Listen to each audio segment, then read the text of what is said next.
a desperate woman, a nameless stranger. A marriage built on nothing but survival. When Lillian Moore stepped onto that westbound train with a one-way ticket to Wyoming, she wasn't chasing love. She was running from ruin. Her family's fortune had crumbled to dust, and the only thing standing between her and complete devastation was a marriage contract signed with a man whose face she'd never seen.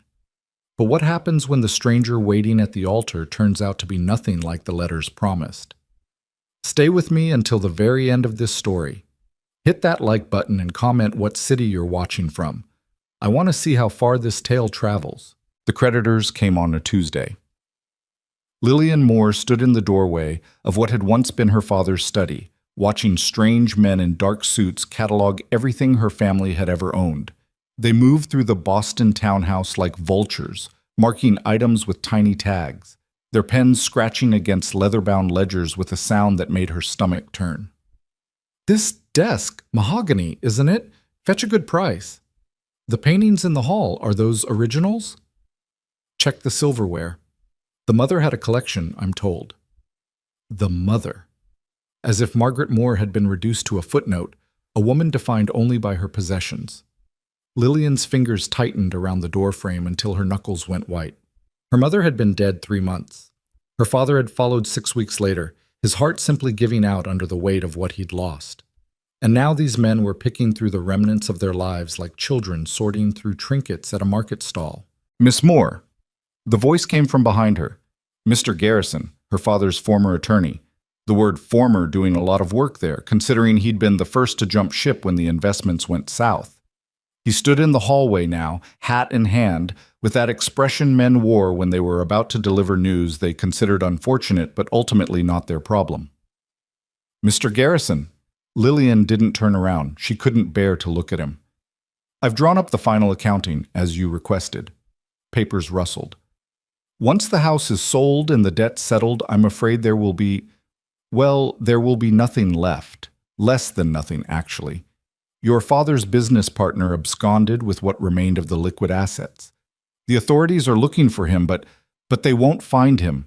Lillian's voice was flat. "No, probably not." The silence that followed felt like falling. Lillian watched a man in a brown suit examine her mother's music box, the one that played Chopin when you opened the lid. He turned it over, checking the bottom for a maker's mark, completely indifferent to the fact that Margaret Moore had wound that box every single night before bed for 27 years. "There is one other matter." Mr. Garrison cleared his throat. "I've received an inquiry through shall we say, a marriage broker." That got her attention. Lillian turned slowly, studying the attorney's uncomfortable expression. A marriage broker. It's becoming quite common, actually. Men out west, they need wives. Women back east need security. The word tasted like ash. "Yes." Mr. Garrison looked relieved that she understood. "I took the liberty of reviewing the gentleman's finances. He's a rancher in Wyoming, widowed 2 years ago, property owner. By all accounts, respectable. He's looking for a wife to help manage his household. It would be a practical arrangement." Practical. What a bloodless word for selling yourself to a stranger. "Does this respectable rancher have a name?" "Ethan Hale. He's 32 years old. The broker has his letters, if you'd like to read them. He's willing to pay for your passage west and provide a modest dowry to settle your remaining debts. In exchange, you would marry him upon arrival and assist in running his ranch." Lillian looked back at the men cataloging her life. One of them was now examining the family Bible, checking whether the leather binding was genuine. "How modest is the dowry?" Mr. Garrison named a figure. It was enough to clear her father's debts and leave her with nothing. Not a cent to her name, but at least she wouldn't be dragging someone else's financial ruin into whatever came next. "And if I refuse?" The attorney shifted his weight. "Miss Moore, you're 23 years old, unmarried, with no living family and no prospects. Your father's scandal has made sure that no one in Boston society will receive you. You have no skills that would earn you employment, and even if you did, the wages for a woman alone—" He trailed off, letting the implications hang in the air. She could end up in a factory, or worse. The unspoken possibilities crowded the hallway between them. "I'd like to see the letters." Lillian read them that night in her bedroom, soon to be someone else's bedroom, by candlelight.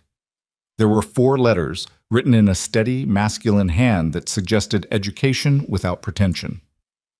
Dear Miss Moore, I understand this arrangement may seem unusual to you. I assure you I'm not in the habit of seeking a wife through correspondence. My situation is straightforward. I run a cattle ranch in the Wind River Valley. The work is hard but honest. I lost my first wife to illness 2 years ago and have managed alone since then, but I've come to realize that a ranch of this size requires a partnership. I'm not writing to you with promises of romance. I believe honesty serves us better. What I can offer is a home, security, and respect. You would have your own room, your independence, and the freedom to make of this arrangement what you will. I ask only for your help in managing the household and whatever partnership we can build together. If this interests you, please write back. If not, I understand and wish you well. Ethan Hale. The other letters were similar in tone, practical, almost businesslike, but not unkind. He wrote about the ranch, the landscape, the rhythm of the seasons. He described Wyoming in clean, spare sentences that somehow made the mountains sound both beautiful and unforgiving. He mentioned his cattle, his 2 ranch hands, the nearest town being 15 miles away. What he didn't mention was anything personal. No discussion of his first wife beyond her death. No description of himself. No attempt to charm or seduce. It was the correspondence of a man seeking a business partner, not a bride. Lillian set the letters down and walked to her window. Boston spread out below her, gas lamps flickering in the October darkness. Somewhere in those streets were young women preparing for debuts, planning weddings to men their families approved of, worrying about the color of their ball gowns and whether they'd be invited to the right parties. 3 months ago, she'd been one of them. Now she was reading letters from a stranger in Wyoming who offered her a transaction instead of a courtship.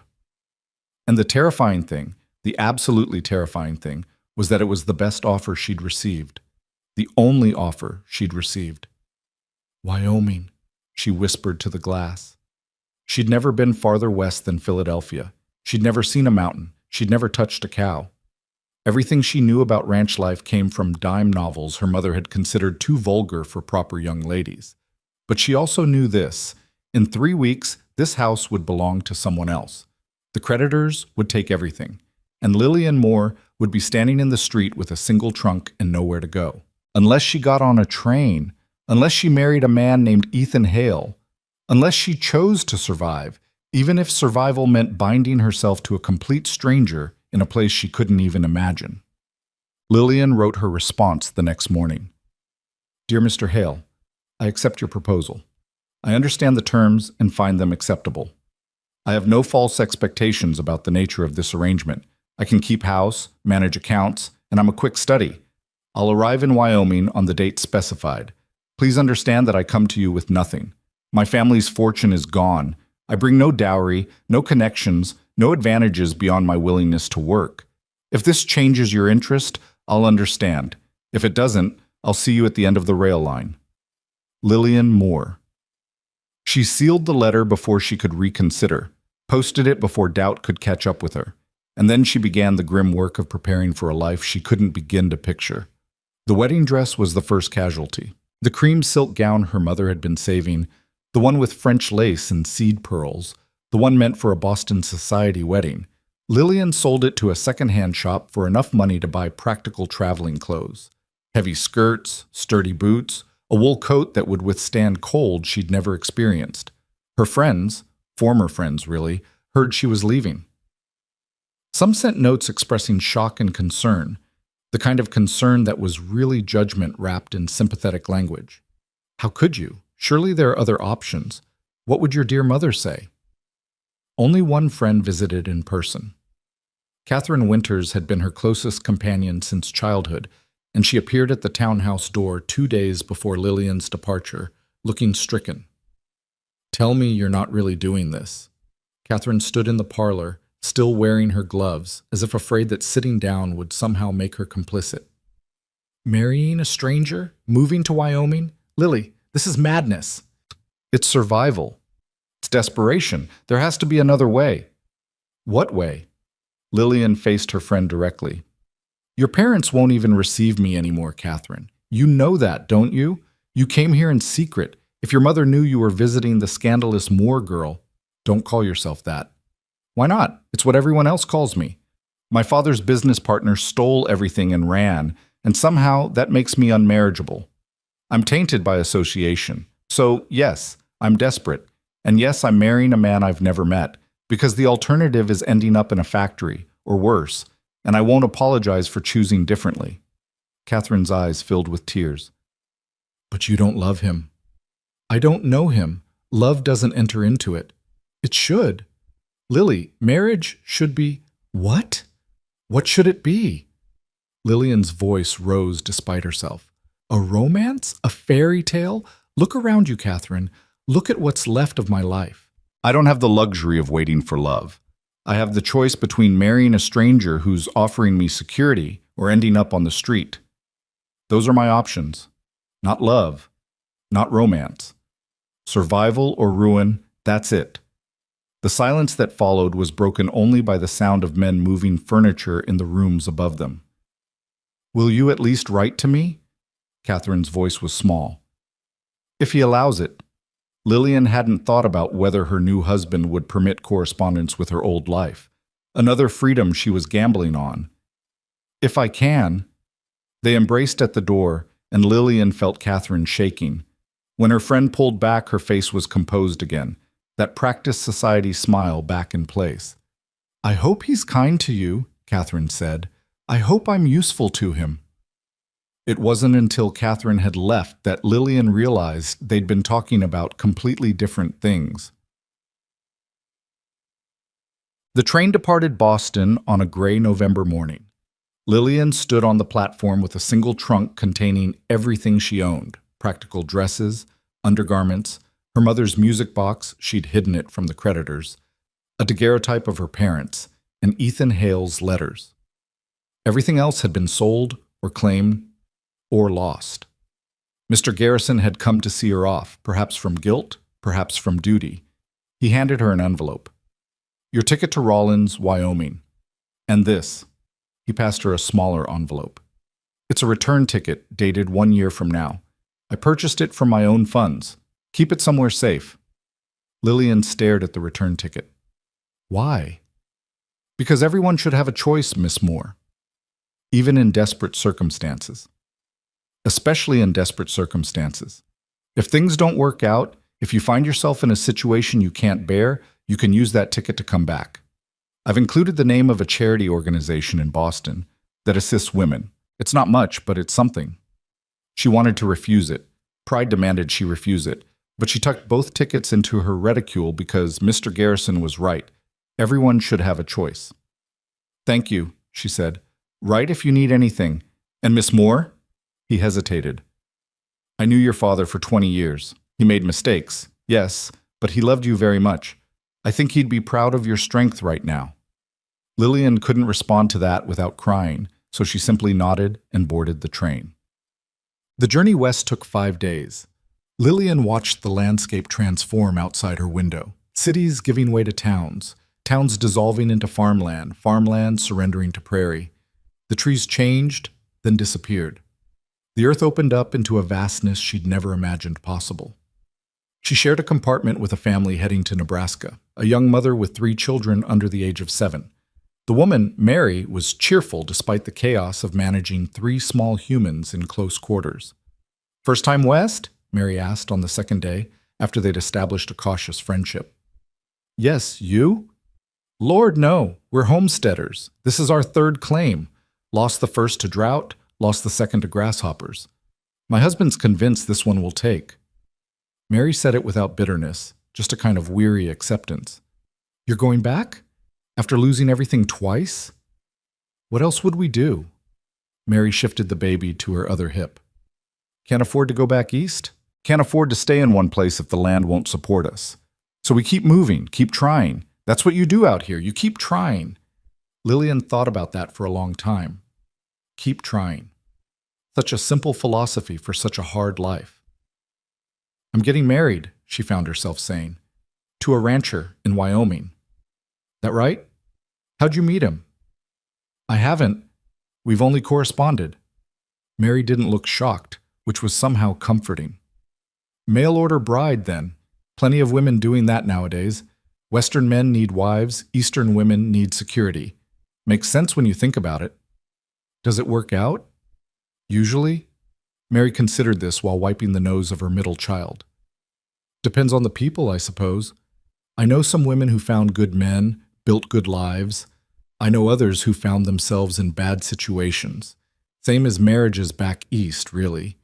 You never truly know a person until you're living with them." "That's not very reassuring." "No," Mary agreed cheerfully, "but it's honest. You seem like a smart girl, though. You'll figure out quick enough what kind of man you've married. And if he's not decent, well—" She glanced at Lillian's left hand, still bare of any ring. "You haven't signed anything legal yet, have you?" "The marriage contract was sent ahead. We'll sign it when I arrive." "Then you've still got choices. Remember that. Right up until you sign, you've got choices." The baby started crying, and Mary turned her attention to soothing him, but her words stayed with Lillian. "You've got choices." Between Mr. Garrison's return ticket and Mary's reminder, Lillian felt something she hadn't felt in months, a tiny spark of control over her own fate. She might be heading into the unknown to marry a stranger, but she was doing it on her own terms. That had to count for something. By the fourth day, the landscape had become almost alien. Mountains rose in the distance like ancient sentinels, their peaks white with snow even in early November. The prairie stretched endlessly, gold and brown, and impossible to measure. The sky was bigger than Lillian had known sky could be, and at night the stars were so numerous and bright that she stood on the platform during a stop and simply stared upward until her neck ached. "Never seen stars before?" The conductor smiled at her shock. "Not like this. Out here you can see forever. Sometimes that's beautiful. Sometimes it's terrifying. You'll figure out which you think it is." Lillian suspected it might be both. On the fifth day, the train pulled into Rawlins, Wyoming. The town, if you could call it that, consisted of a train station, a handful of rough-looking buildings, and a main street that seemed to simply end where civilization gave up trying. Lillian stepped onto the platform with her trunk and looked around at the dusty, wind-blown place that was nothing like Boston, nothing like anywhere she'd ever been. A few other passengers disembarked. Most were men, rough-looking types in work clothes and wide-brimmed hats. They moved with purpose, clearly belonging to this landscape in a way Lillian absolutely did not. She stood there, suddenly uncertain. Ethan Hale's last letter had said he'd meet her at the station, but the platform was chaos, people coming and going, and she had no idea what the man looked like. She'd been so focused on the practicalities of getting here that she hadn't thought about this moment, the actual meeting. "Miss Moore?" Lillian turned. The man standing before her was tall, perhaps 6 feet, with dark hair that needed cutting and several days' worth of stubble darkening his jaw. He wore work clothes, denim pants, a cotton shirt, a leather vest that had seen better years. His hat was in his hands, and his eyes, gray she noticed, like storm clouds, watched her with an expression she couldn't quite read. This was her husband, this stranger, this unknown quantity that she'd gambled her entire future on. "Mr. Hale," her voice came out steadier than she felt. "Ma'am." He nodded, an economical movement. "Welcome to Wyoming. How was your journey?" "Long." "I expect so." He glanced at her trunk. "This all you brought?" "It's all I have." Something shifted in his expression. Not pity exactly, but understanding. "I'll get it loaded. The wagon's just there." He moved to pick up her trunk, lifting it like it weighed nothing, and Lillian followed him across the dusty platform to where a wagon and 2 horses waited. The wagon was clean but old, the horses sturdy rather than elegant. Everything about the scene screamed practicality over appearance. Ethan loaded her trunk into the wagon bed, then turned to help her up onto the seat. His hand was calloused when she took it, the grip strong and sure, and then she was settling onto the hard bench beside him. "Ranch is about 2 hours north," he said, taking up the reins. "We'll reach it before dark if we leave now." "All right." He clicked to the horses and they started moving, leaving Rawlins behind. Lillian watched the town, such as it was, disappear and felt the last connection to her old life sever. There was no turning back now, literally. The train had already departed, and the next one wouldn't come through for 3 days. They rode in silence for perhaps 20 minutes before Ethan spoke again. I should tell you some things. About the arrangement. All right. The house has 3 bedrooms. You'll have your own room, your own space. I won't... He paused, seeming to choose words carefully. I won't expect anything from you that we haven't agreed to. This is a partnership, not anything else. Not unless you want it to be, sometime down the road. Lillian felt tension she hadn't realized she was carrying ease slightly. Thank you for being clear. I've got 2 hands working the ranch, Pete and Tom. They're good men, respectful. They have their own quarters in the barn. We run about 500 head of cattle right now. I'm hoping to expand if the winter's not too harsh. He spoke about the ranch, the work, the rhythm of the seasons out here. Lillian listened, trying to absorb information about a life she couldn't yet picture. Cattle, branding, calving season, hay harvests. It was a foreign language, and she was going to have to learn it fluently. What about you? Ethan asked suddenly. The letters you wrote, they didn't say much about, well, about you. There wasn't much to say. My family lost everything. I had nowhere else to go. That's circumstances, not who you are. Lillian looked at him, surprised. His eyes were fixed on the road ahead, but she sensed genuine curiosity beneath the gruff exterior. I can read and write, she said finally. I can do figures. I was taught to run a household, though I suspect a ranch household is different than what I'm used to. I play piano, though I doubt that's useful here. I can sew well enough to mend clothes. I've never cooked a full meal in my life, but I'm willing to learn. Can you ride? A horse? No. You'll need to learn. Can't get around a ranch on foot. Then I'll learn. She met his eyes directly. I'm not afraid of hard work, Mr. Hale. I just don't know how to do most of it yet. But I'll figure it out. He studied her for a long moment, then nodded slowly. Fair enough. And for what it's worth, I'm not expecting you to know everything. I'm just expecting you to try. I can promise you that much. They fell back into silence, but it felt different now, less awkward, more like 2 people who'd successfully navigated the first difficult conversation of many to come. The landscape continued to change as they traveled. The mountains grew closer, more imposing. The prairie gave way to rolling hills covered in grass that whispered secrets in the wind. Lillian saw her first antelope, then a group of them, bounding across the distance with impossible grace. It's beautiful, she said softly, almost to herself. It is, Ethan agreed. It's also hard, unforgiving. The winters here will test you in ways Boston never did. I'm already being tested in ways Boston never did. He glanced at her, and she caught what might have been the ghost of a smile. I suppose that's true. As the sun began its descent toward the mountains, painting the sky in shades of orange and pink that Lillian had never seen before, Ethan pointed ahead. There. That's the ranch. Lillian followed his gesture and saw a collection of buildings nestled in a valley between hills. There was a house, smaller than she'd imagined, wooden, with a porch wrapping around the front. A large barn, several outbuildings, fences marking pastures where cattle grazed. It looked real, solid, like a place where people actually lived and worked and built lives. It looked nothing like home. It looked like her future. The house isn't fancy, Ethan was saying, but it's sound. Good roof, wood stove, well with clean water. I built most of it myself, so I know every board. It looks fine, Lillian said, and meant it. They pulled up in front of the house as the light began to fade. Ethan jumped down, then turned to help Lillian descend. Her legs were shaky from hours of sitting, and she stumbled slightly. His hand caught her elbow, steadying her. Easy, takes a bit to get used to wagon travel. 2 men emerged from the barn, Pete and Tom, presumably. They were both young, early 20s maybe, and they studied Lillian with open curiosity as Ethan made introductions. Boys, this is Miss Moore. She'll be, He paused, and Lillian realized he was uncertain how to introduce her. She'll be my wife. After the ceremony tomorrow. Ma'am? They both nodded respectfully. Tomorrow? Lillian looked at Ethan. Preacher comes through town once a month. He's in Rawlins right now, staying at the boarding house. Figured we'd ride in tomorrow morning, make it legal. Unless you need more time? Did she need more time? To what? Prepare herself to marry a stranger? She'd had 5 days on a train to prepare. Another day wouldn't change anything. Tomorrow's fine. All right then. Ethan lifted her trunk from the wagon. I'll show you your room. Let you get settled. Pete's wife usually does the cooking when she comes by, but she's down with a cold, so I'm afraid you're stuck with my attempt at dinner. Fair warning, I can't cook worth a damn. Then we'll both be learning, Lillian said. Inside the house was simple but clean.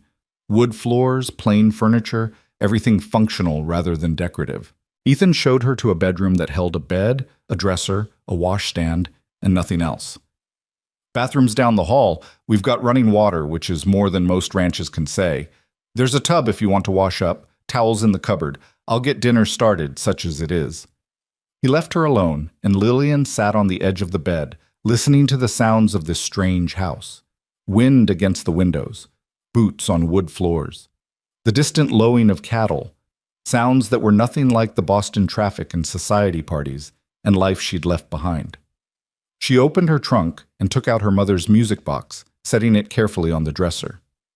When she wound it, Chopin filled the small room, achingly familiar. Tomorrow she would marry a stranger. Tomorrow she would become someone's wife. Tomorrow her old life would officially end, and this new one would officially begin. Lillian let the music play until it wound down. Then she stood, smoothed her skirt, and went to face whatever came next. Because that's what you did out here, apparently. You kept trying, Shashi is. Dinner was as bad as Ethan had warned. They sat at the kitchen table, a rough-hewn piece that looked handmade, and ate overcooked beef, undercooked potatoes, and bread that Ethan admitted he'd bought in town 3 days ago.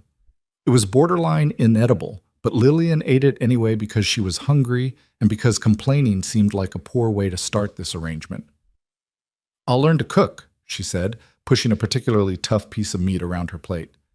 It can't be harder than managing a household staff. It's different. Everything out here is different than what you're used to. I'm beginning to understand that. Ethan set down his fork and looked at her directly. Miss Moore? Lillian. If we're getting married tomorrow, you should probably call me Lillian. Lillian, then, and I'm Ethan. He paused. I want you to know that I understand this is strange for you, probably frightening too, though you're too proud to say so. I'm not frightened. The lie came automatically. You should be. You're 1,000 miles from everything you know, about to marry a man you just met. If you weren't at least a little frightened, you'd be foolish. His voice was matter-of-fact, not unkind. But I meant what I said in my letters. You'll be safe here. I'll respect your boundaries.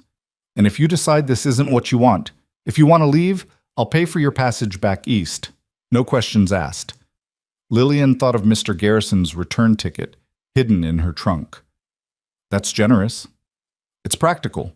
A partnership only works if both people want to be in it. And what do you want, Ethan? The question came out before she could stop it. Really?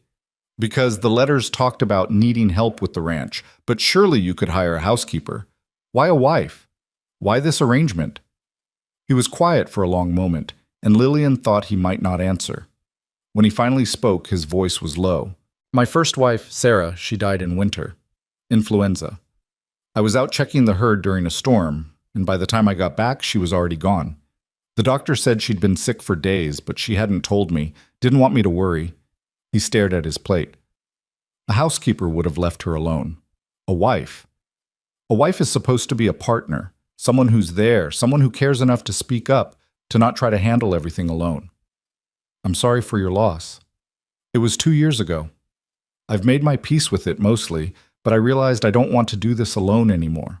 The ranch, the life, it's too big for one person. He met her eyes. I'm not looking to replace Sarah. I'm looking for something different, a new partnership. One built on honesty instead of romance, on respect instead of passion. Does that make sense? More sense than anything else about this situation, Lillian admitted. Tomorrow morning, we'll ride into town and make this official. After that, we'll figure out the rest as we go. One day at a time. One day at a time, Lillian repeated. It seemed like a reasonable plan, given that anything longer term felt overwhelming. They finished the terrible dinner in silence, and then Lillian helped wash the dishes. Another task she'd never done in her old life, but which seemed straightforward enough. Ethan showed her how to work the pump for water, where to find the soap, how to stack the clean plates. It was such a small thing, washing dishes together. But as they stood side by side at the sink, the wind howling outside and the lamplight casting warm shadows across the kitchen, Lillian felt something unexpected. Hope. Maybe this could work. Maybe she could build a life here. Maybe choosing survival over security had been the right decision after all. The preacher married them in the front room of the Rollins boarding house at 10 o'clock the following morning. Lillian wore the same traveling dress she'd arrived in, dark blue wool, practical and plain. She'd pinned her hair up carefully, applied no rouge or powder because she had none, and stood before a man she'd known for less than 24 hours while another man she'd never met read from a worn Bible about duty and partnership and cleaving together until death. Ethan wore what appeared to be his only suit, black, slightly too tight across the shoulders, smelling faintly of cedar from whatever trunk he'd stored it in. His hair was freshly cut, his face clean-shaven for the first time since she'd met him, and when he slipped a simple gold band onto her finger, his hands were steady even though hers shook. "I now pronounce you man and wife." The preacher closed his book with an air of satisfaction. "You may kiss your bride, Mr. Hale." Ethan hesitated, his eyes meeting Lillian's in a silent question. She gave the smallest nod, and he leaned forward, pressing his lips briefly to her forehead, chaste, respectful, nothing like the passionate embrace she'd imagined at her wedding when she was a girl dreaming of romance. "Congratulations, Mrs. Hale." The preacher shook Ethan's hand, then hers. "May you build a good life together." Mrs. Hale.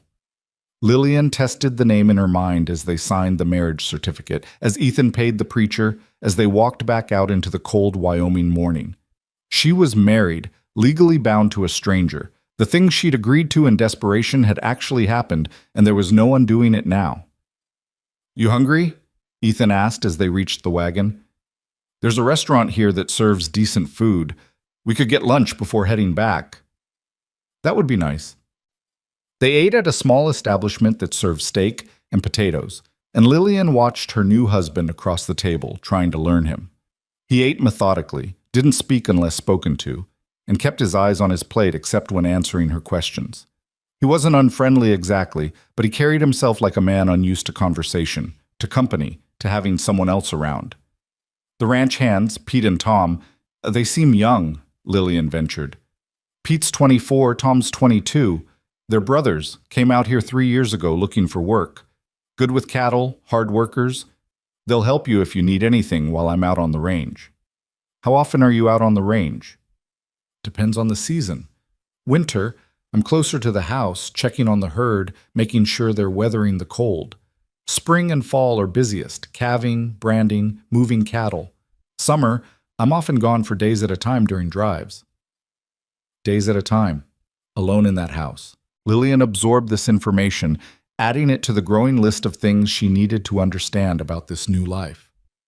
"What will I do?" she asked. "Day to day, I mean. What needs doing?" Ethan considered this, chewing thoughtfully.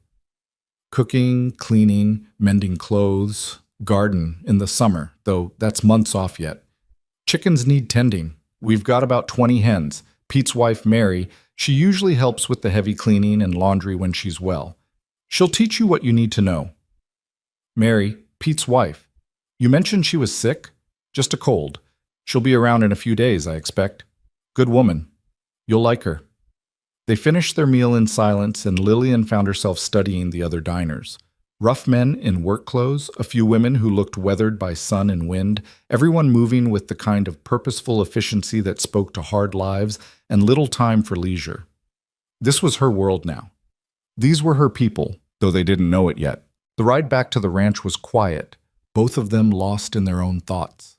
Lillian watched the landscape roll past and tried not to think about the fact that she was now legally bound to the silent man beside her, that tonight she would sleep under the same roof as her husband, this stranger, and begin the work of building a life with someone she didn't know at all.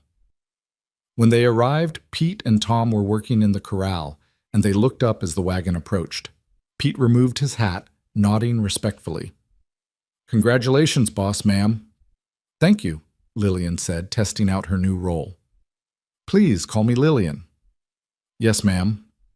But she could tell he wouldn't, at least not for a while. Out here, there were proprieties even in the midst of rough living.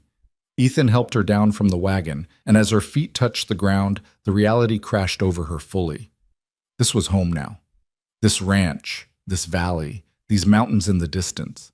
Everything she'd known was gone, and this was what remained. I'll show you around properly, Ethan said, seeming to sense her disorientation. You should know the layout, know where everything is. He walked her through the property, pointing out the chicken coop, the root cellar, the barn where Pete and Tom had their quarters, the pastures where the cattle grazed. He showed her the well, the woodpile, the small smokehouse where they cured meat. Everything was neat, organized, functional, a working ranch, not a showpiece. The mountains there, Ethan pointed north. That's the Wind River Range. Beautiful in summer, deadly in winter. You never go out when a storm's coming from that direction, understand? The snow can come down so fast you lose your bearings in minutes. I understand. And this, he led her to a small fenced area behind the house, was Sarah's garden. I haven't touched it since she died. If you want to plant something come spring, it's yours. Lillian looked at the overgrown plot, imagining the woman who'd tended it. Ethan's first wife, the one he'd loved enough to marry for romance instead of practicality. Did you love her very much? The question escaped before she could stop it. Ethan was quiet for a long moment. Yes, but that was a different kind of marriage than ours. Don't compare yourself to her, Lillian. This arrangement, what we've agreed to, it's honest. Maybe more honest than what I had before. How so? Because we both know what we're getting into. No illusions, no expectations beyond partnership. Sometimes I think that's kinder than promising forever to someone and then having forever stolen away. Lillian didn't know how to respond to that, so she simply nodded, and they continued the tour in silence. That night, after a dinner that was marginally better than the previous evening's disaster, Ethan showed Lillian where he kept the household accounts. Sarah used to manage these, he said, pulling a ledger from a drawer in the small desk. Tracked expenses, recorded what we earned from cattle sales, kept everything organized. I've been doing it myself, but I'm not good at it. Numbers aren't my strength. Lillian opened the ledger and scanned the entries. His handwriting was clear enough, but the organization was chaotic. Expenses and income mixed together, no clear categories, dates sometimes missing entirely. I can fix this, she said.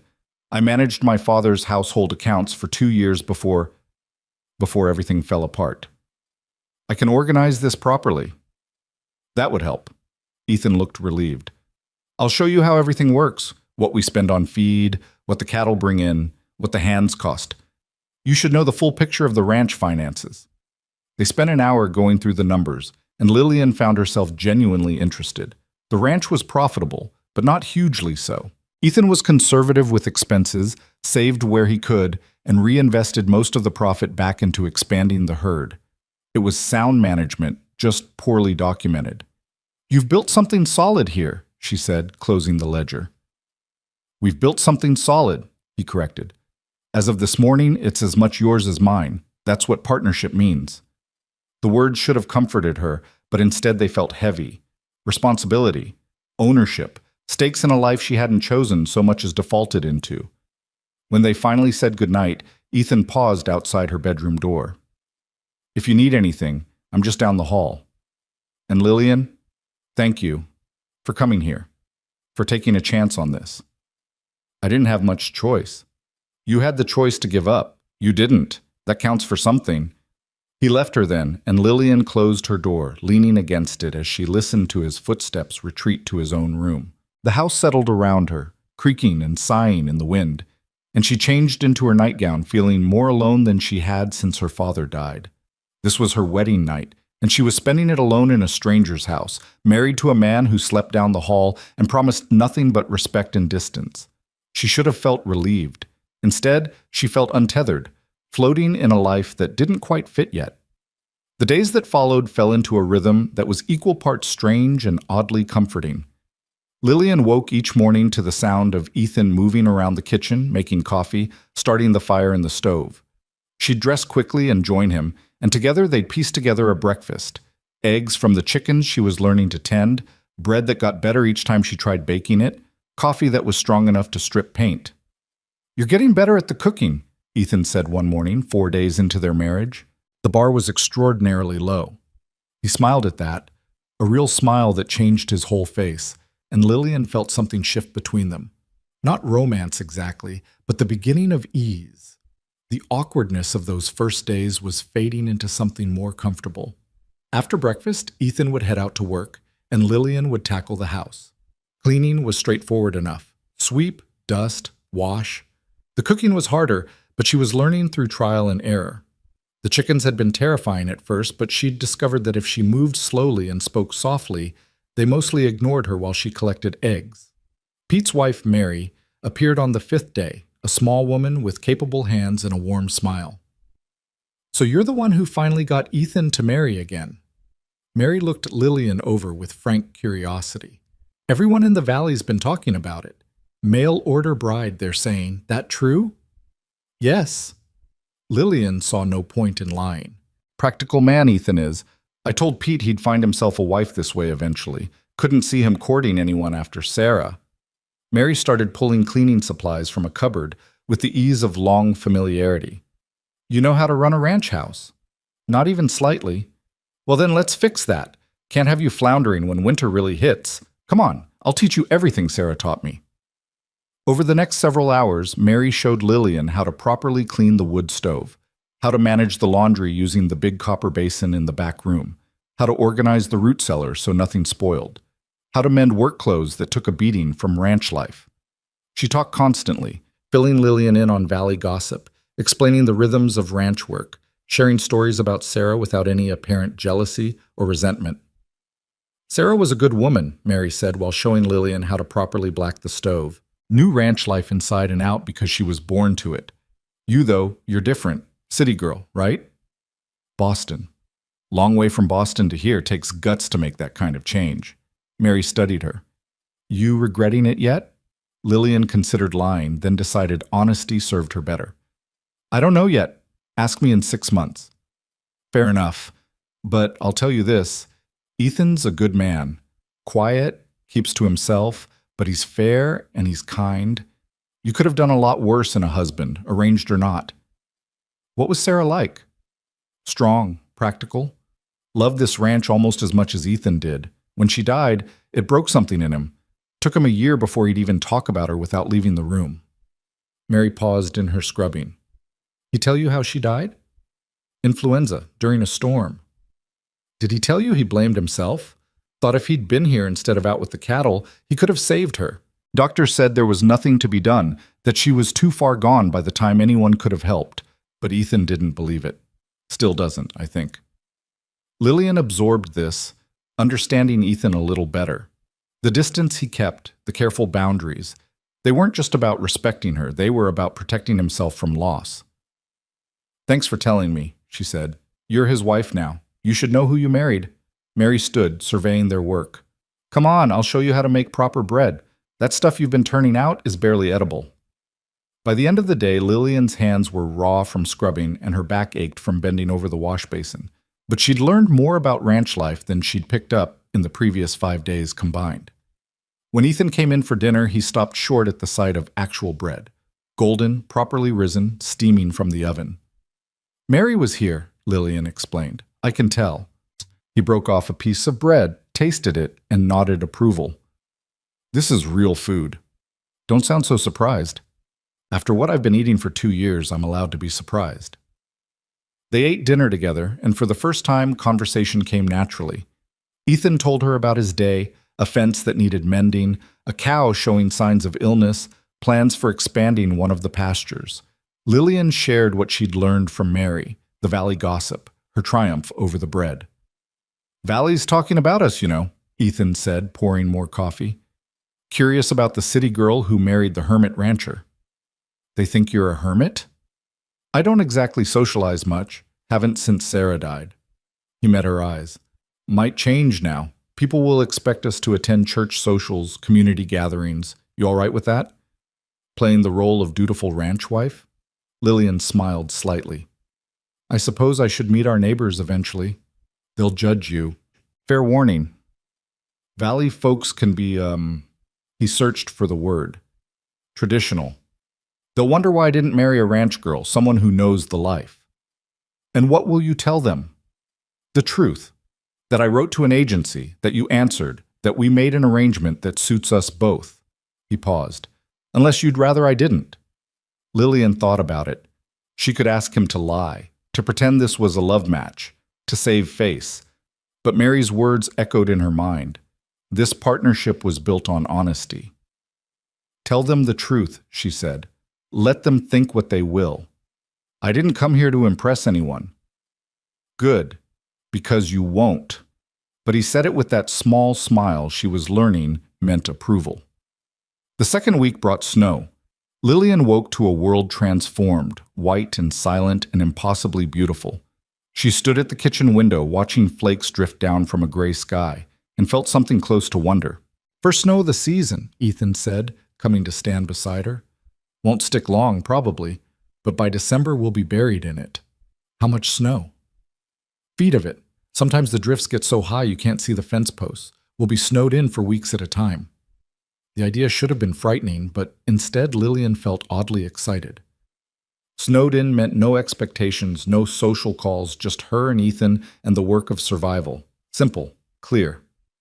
I'll need to teach you to ride before the heavy snows come, Ethan continued. Can't have you trapped in the house all winter. You need to be able to get around the property, check on things if I'm out with the herd. Today? He looked at her, surprised. You want to start today? Why not? The snow's light, and I have to learn sometime. An hour later, Lillian found herself in the corral, facing a horse that looked far too large and far too skeptical of her abilities. This is Dancer, Ethan said, stroking the mare's neck. She's gentle, patient, good horse for learning. She's enormous. She's average. You'll get used to it. He showed her how to approach, how to touch, how to read the horse's body language. Animals can sense fear. You need to be calm, confident. Let her know you're in charge. I'm not in charge. I have no idea what I'm doing. Then fake it. He handed her the reins. Confidence first, competence later. That's how you learn anything worth knowing. Lillian took the reins, felt the weight of them, the connection to the massive animal in front of her. Dancer snorted, tossing her head, and Lillian fought the urge to step back. Good, Ethan said quietly. Now I'm going to help you mount. Left foot in the stirrup, swing your right leg over. I'll boost you up. Getting onto the horse was ungainly and embarrassing, but finally Lillian found herself sitting in the saddle, the ground impossibly far below, her hands gripping the saddle horn like it was the only thing keeping her alive. Relax. Ethan's hand rested on her knee, steadying. You're too tense. The horse can feel it. I'm terrified. I know, but you're doing it anyway. That's braver than not being scared at all. He talked her through the basics, how to sit, how to hold the reins, how to signal the horse to move. Dancer walked slowly around the corral while Ethan led her, and Lillian focused on breathing, on not falling, on the strange sensation of moving in rhythm with an animal. By the time they finished, her legs were shaking and her hands cramped from gripping too hard, but she'd stayed on. She'd ridden a horse. It was a small victory, but it felt enormous. You did well, Ethan said, helping her dismount. Tomorrow we'll do it again, and the day after that, until it feels natural. Will it ever feel natural? Eventually. Give it time. Time. They had that at least. A whole winter stretching ahead of them, all those long, dark months to learn each other, to build something resembling a partnership. That night, as Lillian soaked her sore muscles in a hot bath, she realized she was starting to feel something unexpected about this strange new life. Curiosity. She wanted to know what came next, wanted to see if she could master riding, cooking, ranch life, wanted to understand the quiet man she'd married, to map the contours of his silences and rare smiles. It wasn't happiness, exactly, but it was the first stirring of something that might grow into contentment, given time and patience. The days blended together, each one slightly easier than the last. Lillian's hands developed calluses from work. Her breath improved. Her riding became less terrifying, though she still held the reins too tight and gasped when Dancer moved faster than a walk. Ethan remained quiet but present, teaching her ranch skills with patient efficiency. He showed her how to stack wood properly for the winter, how to tell if a chicken was healthy, how to read the sky for coming weather. He corrected her mistakes without judgment, praised her successes without exaggeration, and maintained the careful distance they'd agreed upon. Separate rooms, separate lives that ran parallel but never quite touched, except they did touch, in small ways. His hand on her elbow when she stumbled over uneven ground, her fingers brushing his when they both reached for the coffee pot. The way they'd started finishing each other's thoughts about ranch business, that unspoken communication that develops between people who work closely together. 3 weeks into the marriage, they attended their first church social. The community gathered in a small building that served as both church and meeting hall, and Lillian felt every eye turn to assess her as she entered beside Ethan. Women whispered behind hands, men nodded cautiously, children stared with open curiosity. "Ethan Hale," a woman in her 50s approached, all warm smile and sharp eyes. "And this must be your new bride. We've all been dying to meet her." "Mrs. Patterson, this is my wife, Lillian. Lillian, Mrs. Patterson runs the valley like a general runs an army." "I simply keep everyone organized," Mrs. Patterson said, but her smile suggested she enjoyed the comparison. "Welcome to the valley, Mrs. Hale. Boston, is it?" "Yes, ma'am." "Long journey. Are you settling in well?" It was a simple question loaded with meaning. Lillian could feel the weight of community judgment, the unspoken questions about why a Boston woman would marry a Wyoming rancher through correspondence. "Very well, thank you. Everyone has been kind." "Well, ranching is hard work for women who were born to it. Can't imagine what it's like for someone from the city." Mrs. Patterson's tone was sympathetic, but the implication was clear. "You don't belong here." "I'm learning," Lillian said evenly. "Ethan is an excellent teacher." "I'm sure he is." Mrs. Patterson's attention shifted to Ethan. "Sarah would be glad to know you've moved forward, Ethan. No one should be alone." Something flickered across Ethan's face, but his voice remained steady. "No, ma'am. They shouldn't." The afternoon was a trial of polite conversation and careful assessment.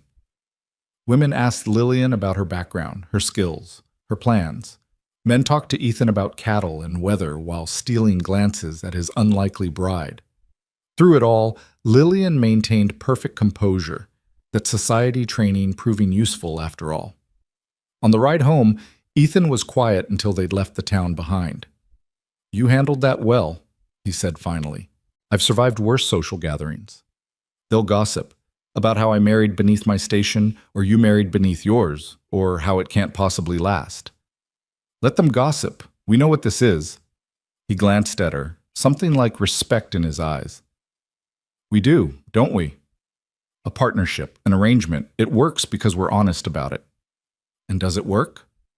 The question was careful, genuine. "Be honest with me, Lillian. Are you managing all right out here?" She thought about lying, about maintaining the brave face she showed everyone, but he'd asked for honesty, and that's what their marriage was built on. "Some days are harder than others," she admitted. "Some days I wake up and forget where I am, and then I remember I'm 1,000 miles from everything I knew. But other days, I look at the mountains and feel something like peace. I'm learning to find the rhythm of this life. It's not what I expected, but it's not terrible either. That's about as good as I could hope for." "What about you?" She turned the question back on him. "Are you managing all right? With having someone in your space again?" Ethan was quiet for a long moment, the horse's hooves crunching through snow the only sound. "It's strange," he said finally. "Having someone at breakfast, coming home to a warm house and hot food, hearing another voice. But it's not bad strange, just different. I'd gotten used to being alone. Sometimes I think I'd forgotten what partnership felt like. And now that you remember? Now I think maybe being alone wasn't as good as I'd convinced myself it was." They didn't speak more about it, but something had shifted between them. Not romance. Neither of them was ready for that, might never be ready for that. But understanding, recognition that they were both damaged people trying to build something functional from the pieces of broken lives. That night, Lillian sat at the desk organizing the ranch accounts, and Ethan worked on mending a saddle in the chair by the fire. Neither spoke, but the silence felt comfortable, companionable even. This was partnership, she realized. Not grand gestures or passionate declarations, but simply existing in the same space without discomfort. It was more than she'd expected when she boarded that train in Boston. And as the wind howled outside and snow began falling again, Lillian allowed herself to think that maybe, just maybe, she'd made the right choice after all. December arrived with the cold that Lillian had never experienced in her life. The kind of cold that turned breath to ice crystals in the air, that made metal burn to touch, that seeped through layers of wool and flannel to settle in your bones. Ethan had warned her, but warnings couldn't prepare you for the reality of Wyoming winter. "Storm's coming," he said one morning at breakfast, his eyes on the northern sky. "Big one by the look of it. We need to move the cattle closer to the barn, get them near shelter before it hits." Lillian followed his gaze out the window. The sky looked bruised, purple-gray clouds building over the mountains like an approaching army. The wind had shifted too, coming from the north with a bite that promised violence. "How long do we have?" 6 hours, maybe 8 if we're lucky. Ethan was already standing, reaching for his heavy coat. "I'm taking Pete and Tom out to start moving them. You stay inside, keep the fires going, and if the storm hits before we're back, don't come looking for us, understand?" "I understand." But as she watched him ride out with the 2 hands, something unsettled coiled in her stomach. The sky continued to darken, and the wind picked up, rattling the windows with increasing fury. Lillian moved through the house, stoking fires, checking supplies, doing all the things Mary had taught her to do when bad weather threatened. 2 hours passed. Then 3. The first snowflakes began to fall, fat and heavy, and within minutes the world outside turned white. Lillian stood at the window, straining to see any sign of the men, but visibility dropped to nothing as the storm descended with shocking speed. 4 hours. 5. The wind screamed now, a constant howl that made the house groan and shudder. Snow piled against the windows, and Lillian added more wood to the stove, her hands shaking slightly. They should be back by now. Even if the cattle had been difficult to move, even if they'd had trouble, they should be back, unless something had gone wrong. She tried to push the thought away, but it persisted. Men died in storms like this, got turned around, lost their bearings, froze to death within yards of safety. Sarah had died while Ethan was out in a storm, and the bitter irony of history repeating itself made Lillian's chest tight with something that felt uncomfortably like fear. Not fear for herself. Fear for him. When had that happened? When had the quiet stranger she'd married become someone she worried about? 6 hours into the storm, she heard it. A sound that cut through the wind. Cattle lowing, close to the house, and then the barn door banging. Lillian grabbed her coat and fought her way to the window, wiping away condensation to peer out. Through the swirling white, she could just make out shapes moving near the barn. They were back. They'd made it. Relief flooded through her so powerfully that she had to grip the windowsill to steady herself. But the relief was short-lived. The kitchen door burst open and Pete stumbled in, his face raw from wind and cold, ice crusting his eyebrows. "Mrs. Hale, we've got trouble. Some of the cattle broke off from the main herd, headed east toward the ravine. Boss went after them with Tom, told me to bring the rest in. That was an hour ago, and they're not back yet." The ravine. Lillian had ridden past it during her lessons with Ethan, a deep cut in the earth where cattle could fall and break legs, where a man on horseback could lose his footing in good weather, let alone in a blizzard. How many cattle? Maybe 20 head, but in this weather, they could be anywhere by now, and if they went over the edge— Pete didn't finish the sentence. He didn't have to. Lillian's mind raced. Ethan and Tom were out there, in conditions that were rapidly becoming lethal, trying to save cattle that might already be lost. The smart thing, the sensible thing, would be to wait. To trust that 2 experienced ranchers could handle themselves, that they'd hole up somewhere and wait out the storm. But Sarah had died while Ethan was out in a storm, and Lillian was suddenly, absolutely certain that she would not let that happen again. Not to him, not because of her standing safe in a warm house while he risked himself for livestock. "Saddle dancer," she heard herself say. Pete stared at her. "Ma'am?" "Saddle my horse. I'm going after them." "Mrs. Hale, with respect, you can't ride well enough to I can ride well enough to follow your trail in the snow. and 2 people searching have better odds than 1. Now saddle the horse, or I'll do it myself and waste time we don't have." Something in her voice must have convinced him, because Pete nodded and headed back out into the storm. Lillian grabbed every piece of warm clothing she owned, layering herself until she could barely move. She found rope in the mudroom, tied one end around her waist. If she got lost, at least they'd find her body, she thought with dark humor. She tucked matches and a knife into her pockets, grabbed a lantern, and met Pete at the barn. Dancer looked at her with what Lillian swore was reproach, but the mare stood steady while Pete helped her mount. The saddle felt different with so many layers of clothing, and the wind immediately tried to tear her from the horse's back, but Lillian gripped tight and pointed Dancer toward the east. "Follow the fence line," Pete shouted over the wind. "It'll take you toward the ravine. And Mrs. Hale, don't be a hero. If you can't find them quick, you turn back. Boss would never forgive me if something happened to you." Lillian nodded and urged Dancer forward. The world disappeared into white chaos. Snow drove into her face with stinging force, and within minutes Lillian lost all sense of direction. Only the fence posts appearing like ghosts every few yards kept her oriented. She called out for Ethan, for Tom, but the wind snatched her voice away before it could travel more than a few feet.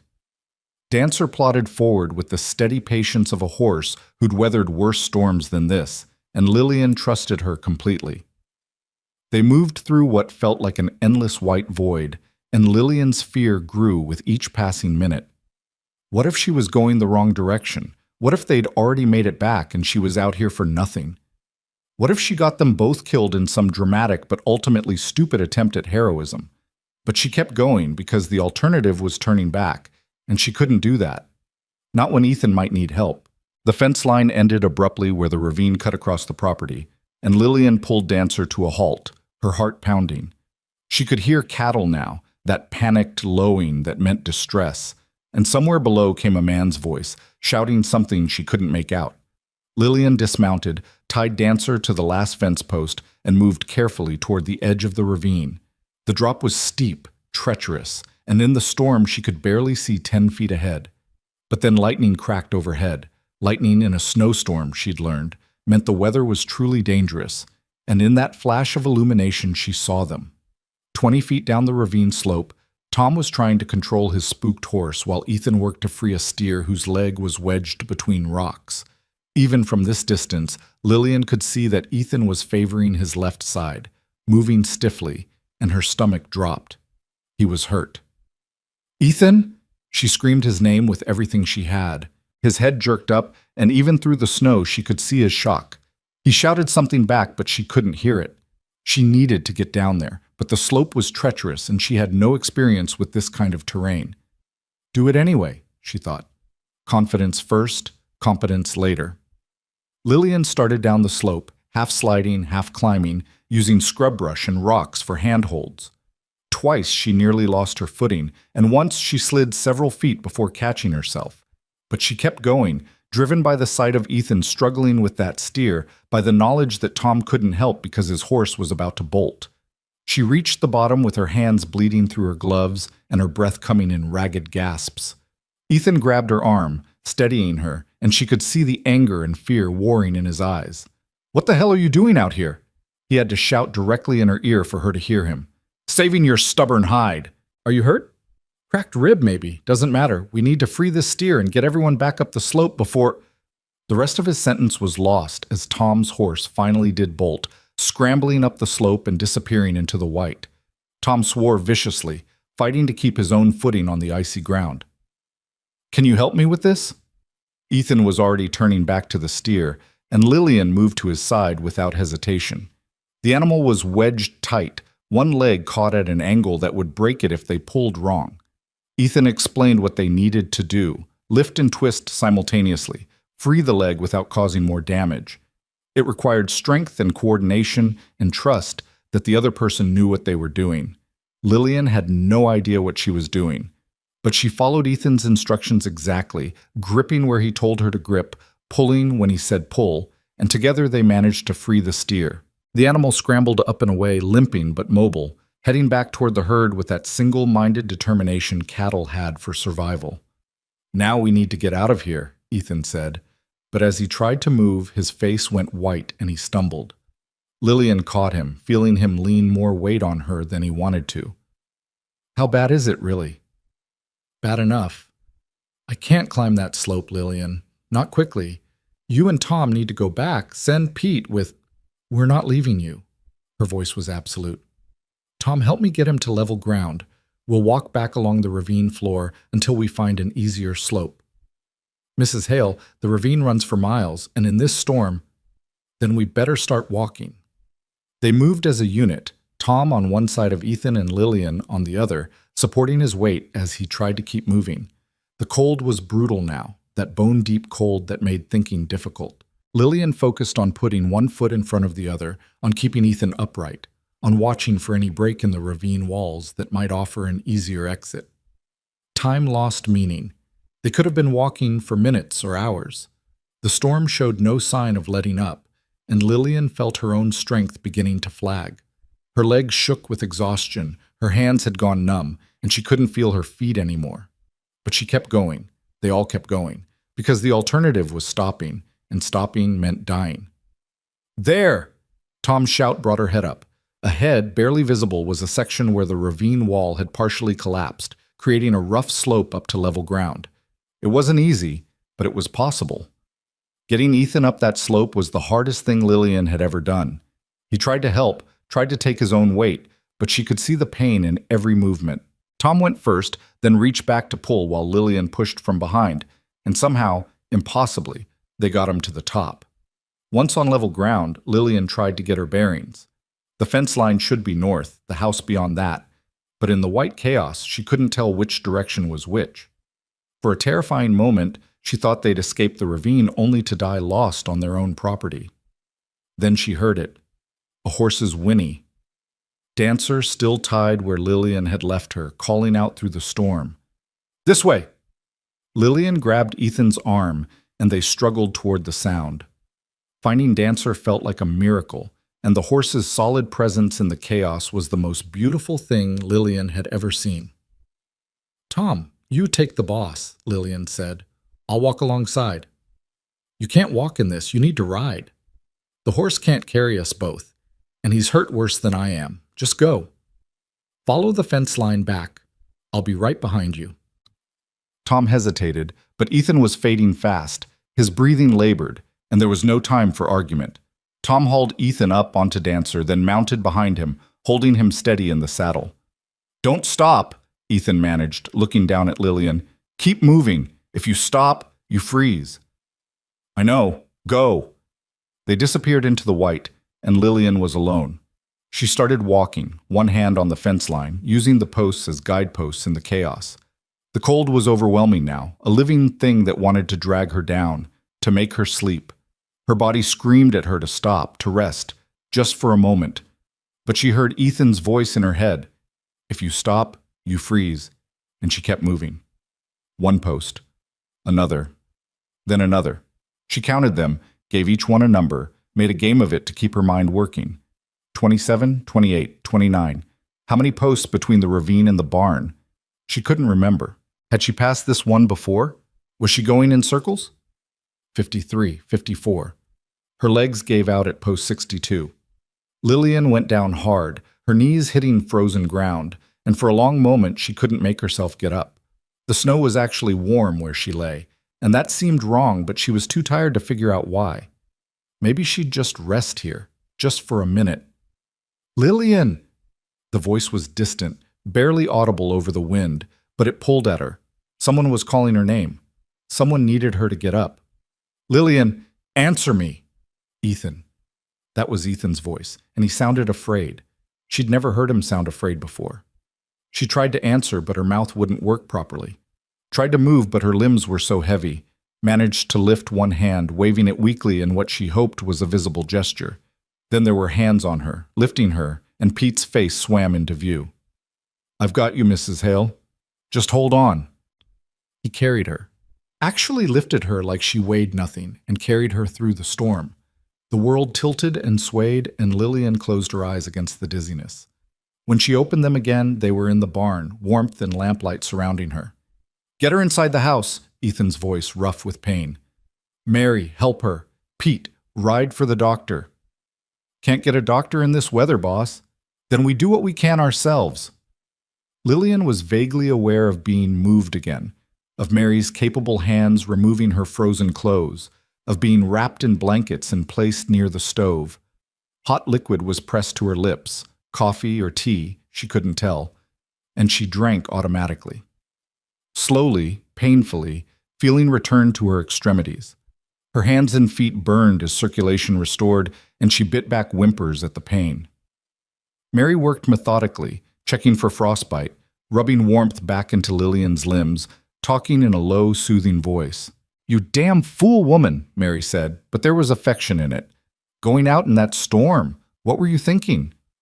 "That I couldn't lose him." The words came out before Lillian could stop them. Mary's hands stilled for a moment, then continued their work. "Well, you didn't, though you nearly lost yourself in the saving. Men have died in less severe storms than that one." "How is he?" "Ethan?" "Cracked rib for certain, maybe two. Bruised all to hell, but alive, thanks to you." Mary wrapped another blanket around Lillian's shoulders.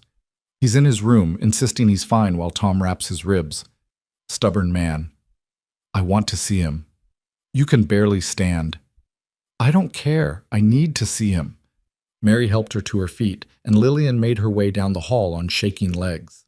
Ethan's door was open, and she could see him sitting on the edge of his bed while Tom wrapped bandages around his torso. His face was pale, jaw tight with pain, but when he looked up and saw her, something in his expression shifted. "You made it back." His voice was rough. "So did you." "Lillian?" He stopped, seeming to struggle for words. "What you did out there, you could have died. Should have died, probably. You can barely ride in good weather, let alone in a blizzard." "I couldn't just stay here safe while you were out there." "Why not?" "That was the arrangement. That was what we agreed to." "Because the arrangement changed." The words burst out of her, sharp and honest. "Because somewhere between Boston and here, between strangers and partnership, something changed, and I realized I care whether you live or die, Ethan Hale. I care what happens to you, and I wasn't going to stand in this house wondering if you'd freeze to death in that ravine while I did nothing." The silence that followed was broken only by Tom clearing his throat uncomfortably. "I'll just give you two some privacy." He slipped past Lillian and disappeared down the hall. Ethan stood slowly, wincing at the movement, and crossed to where Lillian stood swaying in the doorway. He reached out, his hand cupping her face with surprising gentleness. "You rode out into a blizzard," he said quietly, "climbed down a ravine, helped free a steer, got me to safety. All things you didn't know how to do 2 months ago. I learned. You did more than learn. You proved you're not some fragile city girl playing at ranch life. You're—" He paused, his thumb brushing her cheek. "You're extraordinary, Lillian Moore." "Lillian Hale," she corrected softly. "I'm your wife, remember? Even if it's just an arrangement." "Is that all it is?" His eyes searched hers. "Still just an arrangement?" Lillian's heart pounded. They were treading on dangerous ground now, stepping beyond the careful boundaries they'd established. But after tonight, after nearly losing him, she couldn't pretend those boundaries still held. "I don't know what it is," she admitted, "but it's not just an arrangement anymore. Not for me." Ethan's hand slid from her face to the back of her neck, and he rested his forehead against hers, both of them breathing hard. "Not for me either," he said. "Not for a while now, if I'm being honest." They stood like that, not quite embracing, but closer than they'd ever been, and Lillian felt something fundamental shift between them.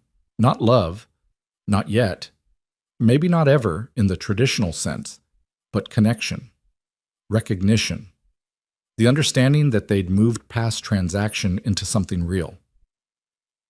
"You should rest," Ethan said finally, though he made no move to step back. "You're exhausted. So are you." "My room or yours?" The question was careful, not an assumption, but an offer. Lillian thought about the careful distance they'd maintained, separate rooms and separate lives. Thought about how that distance had felt safe, but also lonely. Thought about nearly dying tonight and realizing that life was too short to spend it hiding from possibilities. "Yours," she said. If that's all right. More than all right. They settled into his bed together, both still dressed, both too exhausted for anything beyond simple proximity. Ethan's arm came around her carefully, mindful of his ribs, and Lillian curled against his side, her head on his shoulder. The fit was awkward at first, unfamiliar, but they adjusted until it felt natural. "Thank you," Ethan said into the darkness, "for coming after me, for risking yourself, for caring enough to try. Thank you for teaching me to ride, for being patient, for building something I could choose to fight for." His hand found hers beneath the blankets, fingers interlacing, and they fell asleep like that. Two people who'd started as strangers and become something more, bound together by choice and circumstance, and the recognition that partnership could be its own kind of love. The storm raged outside, but inside they were warm and safe, and for the first time since saying their vows, truly together. Morning brought clear skies and a world transformed by snow. Lillian woke to find Ethan already awake, watching her with an expression she couldn't quite read.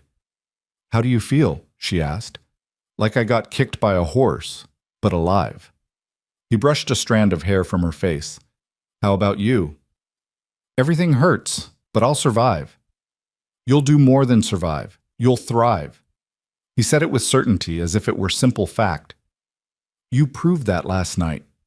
They rose slowly, both moving like the injured people they were, and made their way to the kitchen. Mary had breakfast waiting, and Pete and Tom hovered nearby, concern written on their faces. "All the cattle accounted for?" Ethan asked. "Yes, boss. Lost 3 to the ravine, but the rest made it through. Could have been much worse." "Could have been catastrophic without Mrs. Hale," Tom added. "She saved our asses, pardon my language, ma'am." Language pardoned. Lillian accepted coffee from Mary. "Are the roads clear enough for Pete to try for the doctor?" "Won't need one," Ethan said. "Ribs will heal on their own. Done it before." "You're still getting checked," Lillian said firmly. "When the road's clear, we're getting a doctor out here. No arguments." Pete and Tom exchanged glances, and Mary smiled into her coffee. Ethan opened his mouth, clearly ready to argue, then seemed to think better of it. "Yes, ma'am," he said instead, and Lillian caught the approval in his tone. The days following the storm were quiet ones, both of them recovering while the ranch settled back into winter routine. But something fundamental had changed between them. They still maintained separate rooms. Ethan insisted his tossing and turning with the injured ribs would keep her awake. But there was a new ease in how they moved around each other, casual touches that had been carefully avoided before, conversations that went deeper than ranch business. "Tell me about Boston," Ethan said one evening as they sat by the fire. "Your real life there, before everything fell apart."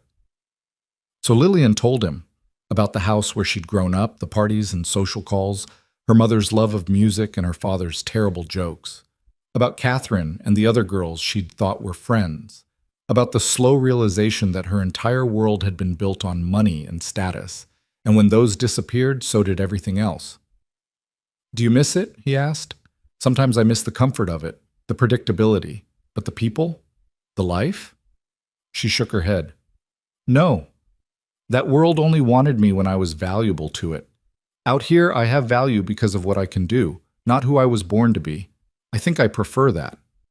"What you did in that storm," Ethan shifted in his chair, wincing slightly.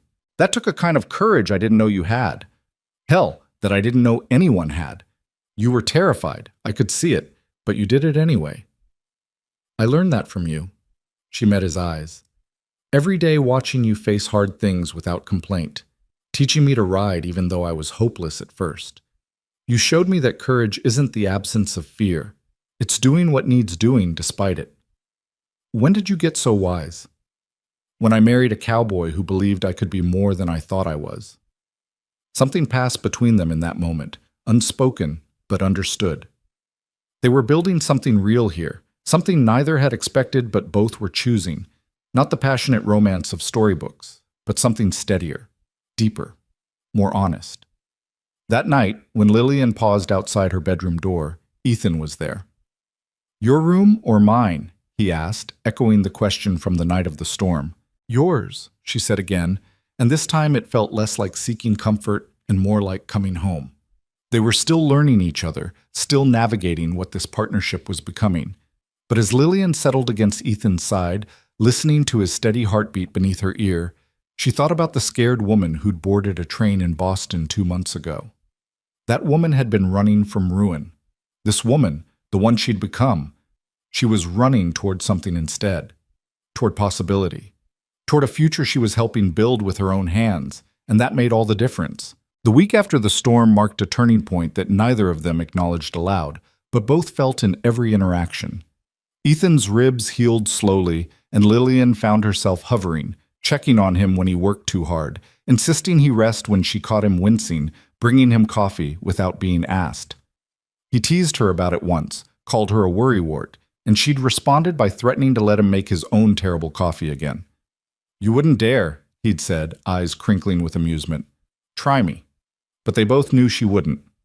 Just as they both knew he'd started finding excuses to be in whatever room she occupied, that his hand would settle on her lower back when they walked together, that his good night had become a kiss on her forehead that lingered a beat longer each evening. They were circling something, dancing around feelings that neither was quite ready to name. Christmas approached with little fanfare. Lillian had grown up with elaborate celebrations, trees decorated with imported German glass ornaments, presents piled high, elaborate dinners with a dozen courses. The ranch offered none of that pageantry, but Mary insisted they observe the holiday properly. "We'll have a gathering," Mary announced one afternoon while helping Lillian with the weekly baking. "Nothing fancy, but the Valley families come together. Everyone brings food, we sing songs, the children perform a little play. It's tradition." "I don't know if Ethan will want to sit." "Ethan will do what his wife tells him to do," Mary said firmly. "And you should tell him that having community matters. He's been hiding out here since Sarah died, and it's time he rejoined the living." Lillian thought about that word. Living. Was that what they'd been doing? It felt like more than mere survival now, more than just getting through each day. It felt like building something that mattered. "I'll talk to him," she promised. That evening, while they sat together reviewing the ranch accounts, a task that had become their shared ritual, Lillian broached the subject. "Mary wants us to attend the Christmas gathering in the valley." Ethan's pen stilled on the ledger. "Does she now?" "She thinks it would be good for us, for you specifically, to reconnect with the community. The community that spent the last 2 years pitying me and gossiping about whether I'd ever remarry. The community that sent food when Sarah died, that helped Pete and Tom keep the ranch running when you could barely function, that welcomed me even though I'm an outsider who doesn't know a damn thing about ranch life." Lillian set down her own pen and turned to face him fully. "The community that cares about you, whether you want to admit it or not." Ethan sighed, running a hand through his hair. "You're not going to let this go, are you?" "Not even a little bit." "Fine, we'll go. But I'm not singing any carols." "We'll see about that." He gave her a look that might have been intimidating if she hadn't seen him try to cook eggs that morning and fail spectacularly. She'd learned that beneath the gruff rancher exterior was a man who was quietly funny, surprisingly thoughtful, and absolutely hopeless at anything involving a kitchen. The Christmas gathering was held at the Pattersons' ranch, the largest property in the valley, with a barn big enough to accommodate the entire community. Lillian and Ethan arrived with a basket of bread she'd baked, proper bread now, golden and fragrant, and jars of preserves Mary had helped her put up in the fall. The barn had been transformed with pine boughs and candles, long tables set up for the feast, and a clear space at one end for the children's performance. Families milled about, bundled in their best clothes, voices rising in cheerful greeting. "Ethan, hail!" Mrs. Patterson descended on them immediately. "And Lillian, we're so glad you came." "Glad. We heard about the storm, about what happened. The whole valley's been talking about it." "I'm sure they have," Ethan said dryly. "Your wife riding out in a blizzard to save you, it's quite the romantic tale." "It wasn't romantic," Lillian said quickly. "It was practical. He was hurt, and I went to help. Anyone would have done the same." "But not everyone did, dear. You did." Mrs. Patterson patted her arm with approval. "You're fitting in better than anyone expected. Even the doubters are coming around." After she swept away to greet other arrivals, Ethan leaned close to Lillian's ear. "See? Gossip. Friendly gossip. There's a difference. Is there? They were pulled into the flow of the gathering, separated as women drew Lillian toward the food tables, and men claimed Ethan for discussions of cattle prices and weather predictions. Lillian found herself in the company of ranch wives, women who'd been wary of her at first, but now included her in their conversations with cautious warmth. "How are you managing with the cooking?" one woman asked. "Mary said you'd never cooked before coming here." "I've learned trial and error, mostly error at first." The women laughed, sharing their own stories of culinary disasters, and Lillian felt something unfamiliar: belonging. These weren't the shallow friendships of Boston society, built on family connections and social obligation. These were women bonded by shared hardship, by the common understanding of what it took to survive in this harsh and beautiful place. Across the barn, she caught Ethan's eye. He was listening to one of the ranchers, but his attention was on her, and when their gazes met, he smiled, a real smile, unguarded and warm. Her heart did something complicated in her chest. The children's performance was endearing chaos: shepherds who forgot their lines, angels with crooked halos, a baby Jesus doll that one of the children dropped twice. Lillian found herself laughing along with everyone else, caught up in the simple joy of community celebration. During the feast, she and Ethan sat with Pete and Tom and Mary, along with several other ranch families. The conversation flowed easily, stories swapped about difficult calvings and narrow escapes from bad weather. Someone mentioned the storm, and Tom launched into a dramatic retelling of Lillian's rescue that made her sound far braver than she'd felt. "And there she was," Tom said, gesturing expansively, "climbing down that ravine like she'd been doing it her whole life, when we all know she'd never seen a ravine until she came to Wyoming." "I was terrified," Lillian admitted. "But you did it anyway," Mary said. "That's what counts out here. Not whether you're scared, but whether you do what needs doing despite it." Ethan's hand found Lillian's under the table, squeezing gently. She squeezed back, and the simple intimacy of that hidden touch felt more significant than any grand gesture. Later, when someone produced a fiddle and the barn cleared for dancing, Ethan surprised her by standing and offering his hand. "I thought you weren't participating," she said. "You've been a good sport about all this. Least I can do is dance with my wife." They moved together awkwardly at first. Lillian knew formal ballroom dances, but this was different, simpler, more energetic. Ethan guided her through the steps, patient when she stumbled, and gradually she caught the rhythm. Around them, other couples spun and laughed, and the barn filled with music and warmth and the kind of joy that came from people who knew how hard life could be and chose to celebrate anyway. "This isn't so terrible, is it?" Lillian asked as they turned. "No," Ethan admitted. "It's not terrible at all." When the dance ended, he didn't immediately release her. They stood there, slightly breathless, his hand still at her waist, and Lillian was acutely aware of how close they were, how she could see the flecks of green in his gray eyes, how his gaze had dropped to her mouth before lifting back to her eyes. "Lillian," he started, but whatever he'd been about to say was interrupted by Mrs. Patterson announcing the gift exchange. The moment passed, but something hung in the air between them, unspoken and electric. They drove home in comfortable silence, the wagon creaking through fresh snow under a sky brilliant with stars. Lillian leaned against Ethan's shoulder and his arm came around her, keeping her warm despite the cold. "Thank you for tonight," he said as the ranch came into view. "I didn't realize how much I'd been hiding until you made me stop." "You're welcome. Though I think you did most of the work yourself." "No, you pushed.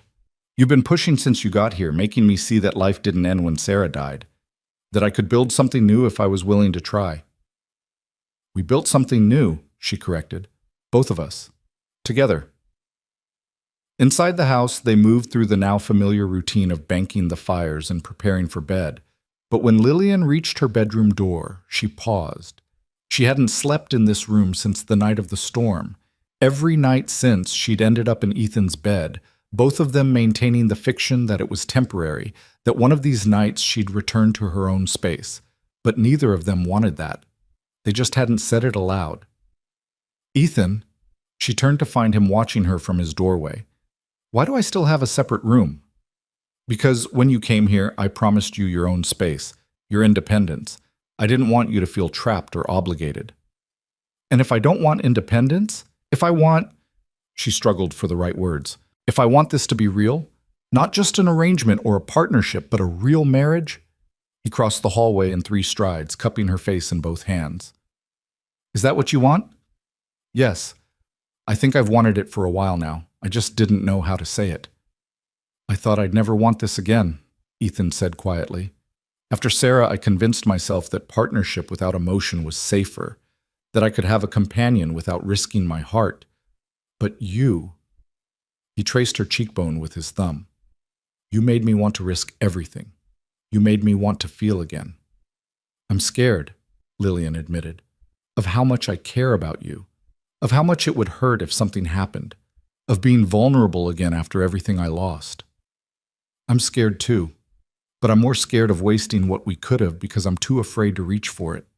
When he kissed her, it wasn't the chaste press of lips from their wedding day. It was real and deep and full of all the feelings they'd been dancing around for months. Lillian's hands fisted in his shirt, pulling him closer, and Ethan's arms came around her like he'd been waiting for permission to hold her like this. They stumbled backward into his room, the kiss breaking only long enough for them to catch their breath before finding each other again. There was urgency, but also tenderness, the recognition that they were choosing this, choosing each other, not from desperation or practicality, but from genuine want. Are you sure? Ethan asked, his forehead resting against hers. I've never been more sure of anything. They came together as partners who'd become lovers, strangers who'd become intimate through shared struggle and gradual trust. There was awkwardness at first. They were still learning each other's bodies, still discovering what the other liked. But there was also laughter and whispered encouragement and the deep satisfaction of finally allowing themselves to have this. Afterward, wrapped in each other's arms, Lillian felt a peace she hadn't experienced since before her father's death. This was home. Not the ranch, not Wyoming, but this, being held by someone who knew her fully and chose her anyway. I love you, Ethan said into the darkness, his voice rough with emotion. I didn't plan to, didn't think I could, but I do. I love you too. The words felt both terrifying and inevitable. I think I have for a while. I just didn't want to admit it. Why not? Because loving someone gives them the power to destroy you. I learned that when I lost my parents, when I lost everything. I was so scared of letting anyone that close again. And now? Now I think maybe some risks are worth taking. She tilted her head to look at him. You're worth the risk. He kissed her again, slow and sweet, and they drifted to sleep tangled together, 2 people who'd found each other in the most unlikely circumstances and made something beautiful from it. The next morning, Lillian woke to find Ethan already up, standing at the window looking out at the snow-covered ranch. She watched him for a moment, admiring the strong line of his shoulders, the way early light caught in his dark hair. What are you thinking about? She asked. He turned, smiling when he saw her awake. About how lucky I am. About how I wrote that letter to a marriage broker expecting a business arrangement and ended up with you. Regrets? Not a single one. He came back to bed, pulling her close. Though I should probably clear out that second bedroom, turn it into something useful. Study, maybe, or a sewing room for you. Or a nursery. The words hung in the air. They hadn't discussed children, hadn't talked about the future in concrete terms. But the possibility was there now, real and present. Is that something you want? Ethan asked carefully. Someday. Not right away, but someday. If you want it too. I do. I want everything with you, Lillian. The whole messy, complicated, beautiful life. January brought deep cold and heavier snows, and the ranch settled into the quiet rhythm of winter. Ethan still went out daily to check on the herd, but he was never gone long, always returning to the warm house and warmer welcome. They worked side by side on indoor projects, Lillian improving her sewing while Ethan mended tack, both of them comfortable in companionable silence. But it wasn't all peaceful domesticity. There were arguments, usually about Lillian taking unnecessary risks or Ethan being too stubborn about accepting help. Their first real fight came when she insisted on going out to help with feeding the cattle during a particularly brutal cold snap. Absolutely not, Ethan said flatly. It's 20 below zero. You'll freeze. You're going out in it. I've been doing this for years. I know how to handle it. Then teach me. Her frustration boiled over. You can't keep wrapping me in cotton wool every time the weather turns. I need to learn how to do everything, not just the easy parts. I'm trying to keep you safe. I don't need safe. I need capable. There's a difference, Ethan. They'd stood on opposite sides of the kitchen, glaring at each other, until Ethan finally sighed and pulled her into his arms. You terrify me sometimes, he admitted. Your courage, your determination to prove yourself. I keep thinking you're going to push too hard and get hurt, and I won't be able to bear it. And you infuriate me with your protectiveness, she countered, though she softened against him. I know you're trying to take care of me, but sometimes the best way to take care of me is to let me take care of myself. They'd compromised. She could help with the feeding, but only when he was there to supervise, and she had to wear every warm thing she owned. It wasn't perfect, but it was partnership, the give and take of two strong-willed people learning to navigate life together. By February, Lillian had been at the ranch for 4 months, and the transformation was complete. Her hands were calloused and capable. Her riding had progressed to the point where she could handle Dancer in most conditions. She could cook a decent meal, manage the household accounts flawlessly, and had even learned basic veterinary care from watching Ethan treat the cattle. But more than the skills, she'd transformed internally. The frightened woman who'd fled Boston was gone, replaced by someone who knew her own strength, who tested herself against harsh conditions and come through proven. One afternoon, while cleaning out a trunk in the spare room, Lillian found Mr. Garrison's return ticket. The date had long since passed, 1 year from her arrival, the expiration date for her escape route. She held the paper, remembering the desperate woman who'd tucked it away as insurance. She didn't need it anymore. That evening, she showed it to Ethan. Look what I found. He studied the ticket, understanding dawning.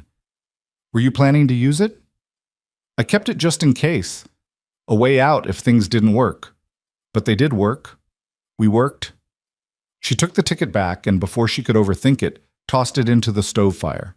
They both watched it catch and burn, curl into ash. No regrets? Ethan asked. None. This is my home now. You're my home. I'm exactly where I want to be. He pulled her into his lap, and she went willingly, resting her head against his shoulder. Outside, wind howled and snow fell, but inside they were warm and safe and together. I have something for you, Ethan said, reaching into his pocket. He pulled out a small box and handed it to her. Inside was a ring, not fancy, just a simple silver band with a small stone set in it, but it was beautiful in its simplicity. This was my grandmother's, Ethan explained. She was the toughest woman I ever knew. Came west with my grandfather, helped him build a ranch from nothing, raised 6 children in a sod house.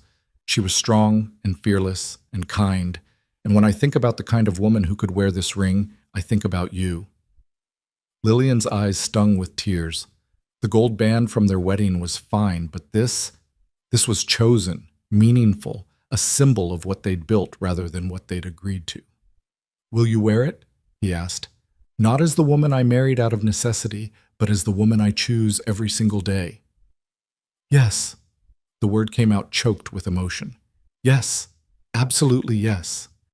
He slipped it onto her finger beside her wedding band, and it fit perfectly, like it had been waiting for her all along. They made love that night with a new depth of feeling, not the desperate passion of early discovery, but the steady certainty of commitment. This was forever, they were telling each other with every touch, every whispered word. This was the life they were choosing together. March brought the first hints of spring, subtle warmings during the day, the sound of snow melting from the roof, the distant call of geese heading north. The ranch began waking from winter's dormancy, and with it came a shift in the work rhythm. Calving season starts soon, Ethan said one morning over breakfast. Next few months will be brutal. Long hours, difficult work. You up for it? Try to stop me, he grinned. Wouldn't dream of it. They worked side by side through the challenges of calving, assisting difficult births, caring for newborns, dealing with the occasional tragedy of a calf or cow lost. It was exhausting, often heartbreaking work, but also deeply satisfying. Lillian discovered she had a knack for the gentler aspects of animal care, and Ethan started letting her handle more responsibilities. "You're a natural at this," he said one evening as they finished tending to a particularly difficult delivery. The calf had survived, was nursing strongly, and mother and baby were both doing well. "I like it. The work, I mean. It feels important, like we're helping create life, sustaining it." "We are." He pulled her close, despite both of them being covered in hay, and worse. "Building something that matters. That's what ranching is." As spring progressed into early summer, Lillian noticed changes in herself that had nothing to do with improved skills. She felt different, her body strange in subtle ways. When she finally allowed herself to acknowledge what those signs might mean, joy and terror warred within her. She told Ethan one evening in late May, the two of them sitting on the porch watching the sun set over the mountains, "I think I'm pregnant." His hand, resting on the porch railing, went very still. Then he turned to look at her, eyes wide. "You think, or you know?" "I'm fairly certain. All the signs are there. I wanted to be sure before I said anything." "How do you feel about it?" It was such an Ethan question, not assuming her feelings, but asking, respecting that this was happening to her body, her life, even as it affected them both. "Scared," she admitted. "Excited, overwhelmed, all of it at once." He pulled her into his arms, holding her carefully. "We'll figure it out together, same as everything else." "Your mother died in childbirth," Lillian said softly. It was something he'd mentioned once, briefly, and never discussed again. "I know, and I won't lie. That terrifies me. But we'll get the best doctor, take every precaution. I won't lose you, Lillian. I can't. You won't. I'm tougher than I look." "I know exactly how tough you are. You've proven it every day since you got here."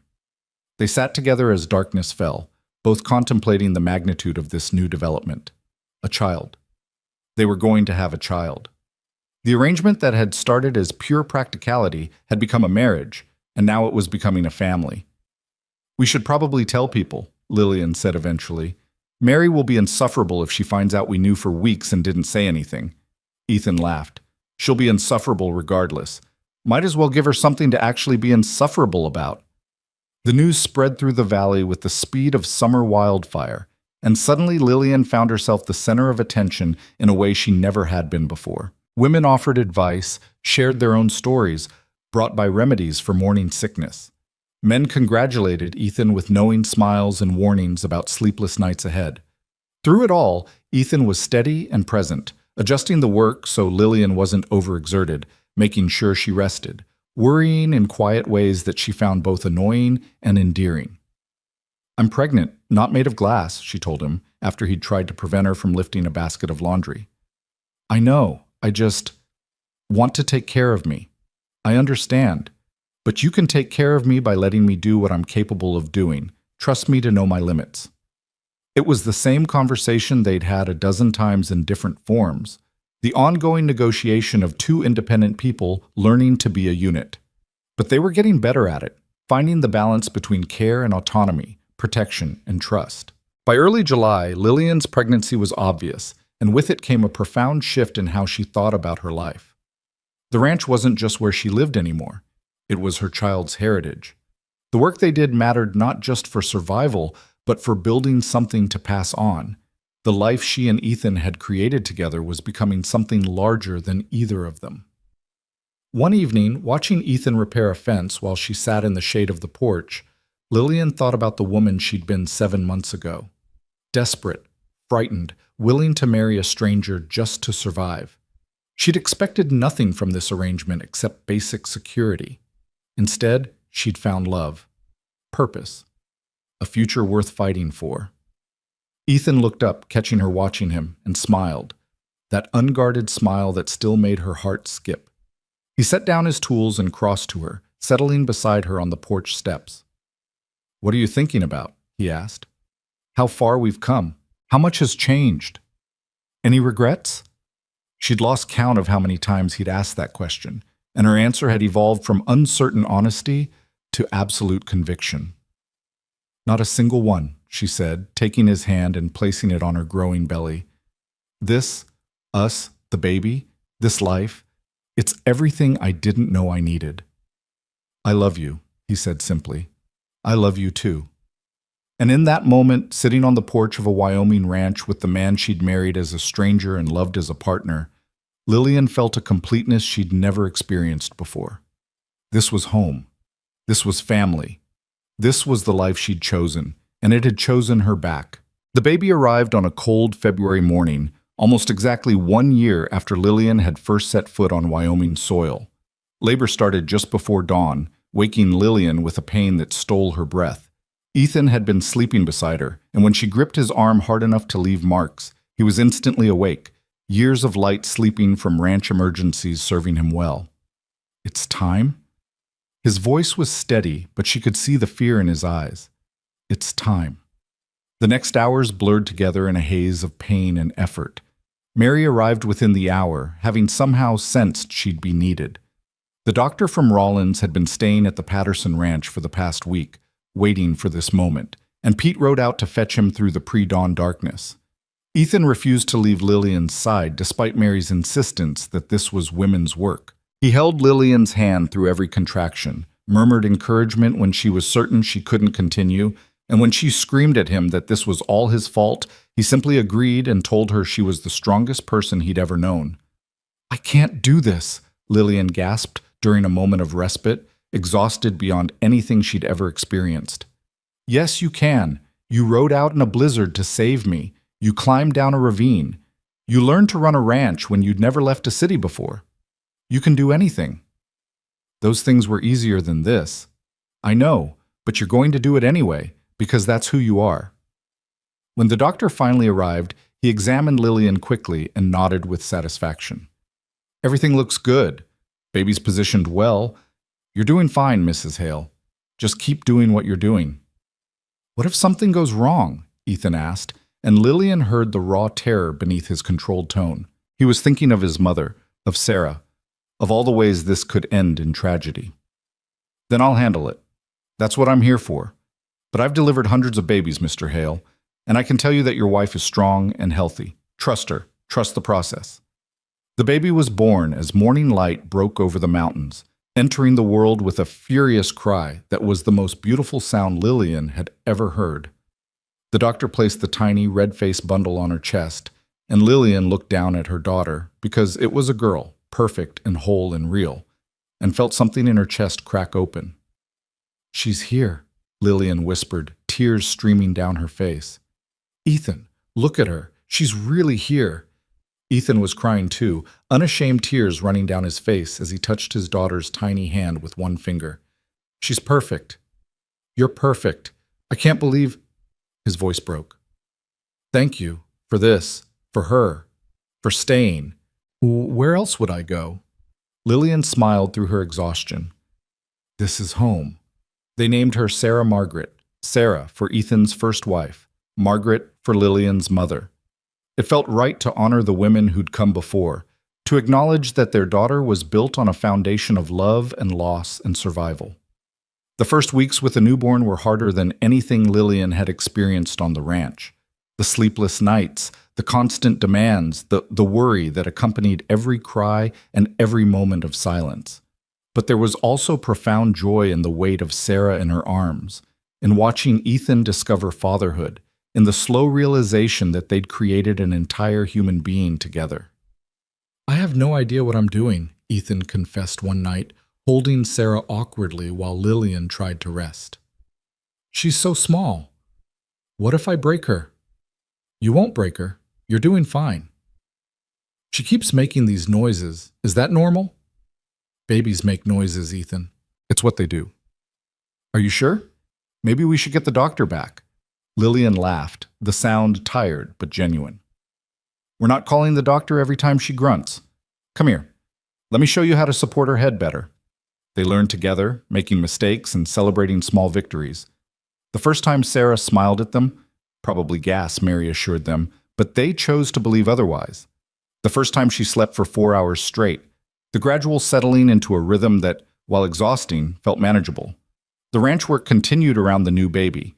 Pete and Tom took on extra responsibilities without complaint, and Mary was there almost daily, helping with everything from laundry to cooking to the 1,000 small tasks that Lillian simply didn't have time for anymore. "You're doing well," Mary said one afternoon, watching Lillian nurse Sarah while simultaneously reviewing the ranch accounts. I remember those early weeks being nothing but chaos. It is chaos. I just hide it better than I feel it. That's all any of us do. But you're managing, and that's what matters. Spring arrived with its usual chaos of calving season, and this year Lillian watched from the house more than she participated directly. It was hard, feeling sidelined from the work she'd come to love, but Ethan was firm about her not overdoing things while recovering from childbirth. "You'll be back out there soon enough," he promised. "Right now your job is taking care of our daughter and healing." "I miss it, though. The work, being part of it all." "You are part of it. You're keeping the books, managing the household, raising our child. That's not less important than what I'm doing with the cattle." "It feels less important sometimes."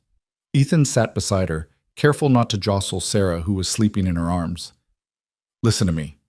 This ranch only works because of partnership. What I do out there matters, yes, but what you do here, keeping everything running, making this a home instead of just a place to sleep between work, that matters just as much. Maybe more." "You're just saying that." "I'm saying it because it's true. Before you came here, this was just a ranch. Now it's a home. Now it's a family. You did that, Lillian." She leaned against his shoulder, feeling the truth of his words settle into her bones. They'd both changed so much from the strangers who'd married out of necessity. They'd become partners, lovers, parents. They'd built something real from the most unlikely beginning. By Sarah's first birthday, life on the ranch had found a new equilibrium.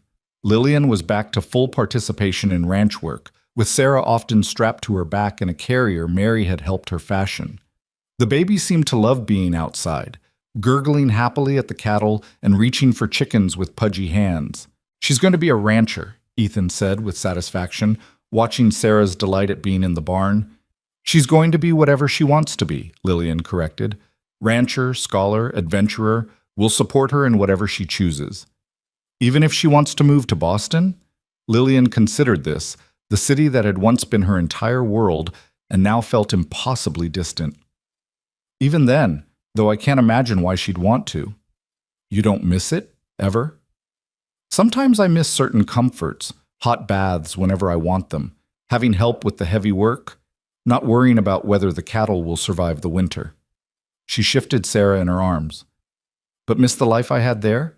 The shallow friendships and meaningless social obligations? No, I'd choose this every single time." That summer brought unexpected visitors. Lillian was working in the garden, Sarah's garden now. She thought of it, having finally claimed the space that had once belonged to Sarah Hale, when she heard a wagon approaching. Visitors were rare enough that she stood, shading her eyes against the sun to see who was coming.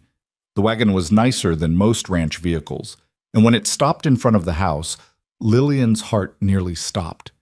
Catherine Winters stepped down, older and more careworn than Lillian remembered, but unmistakably her oldest friend from Boston.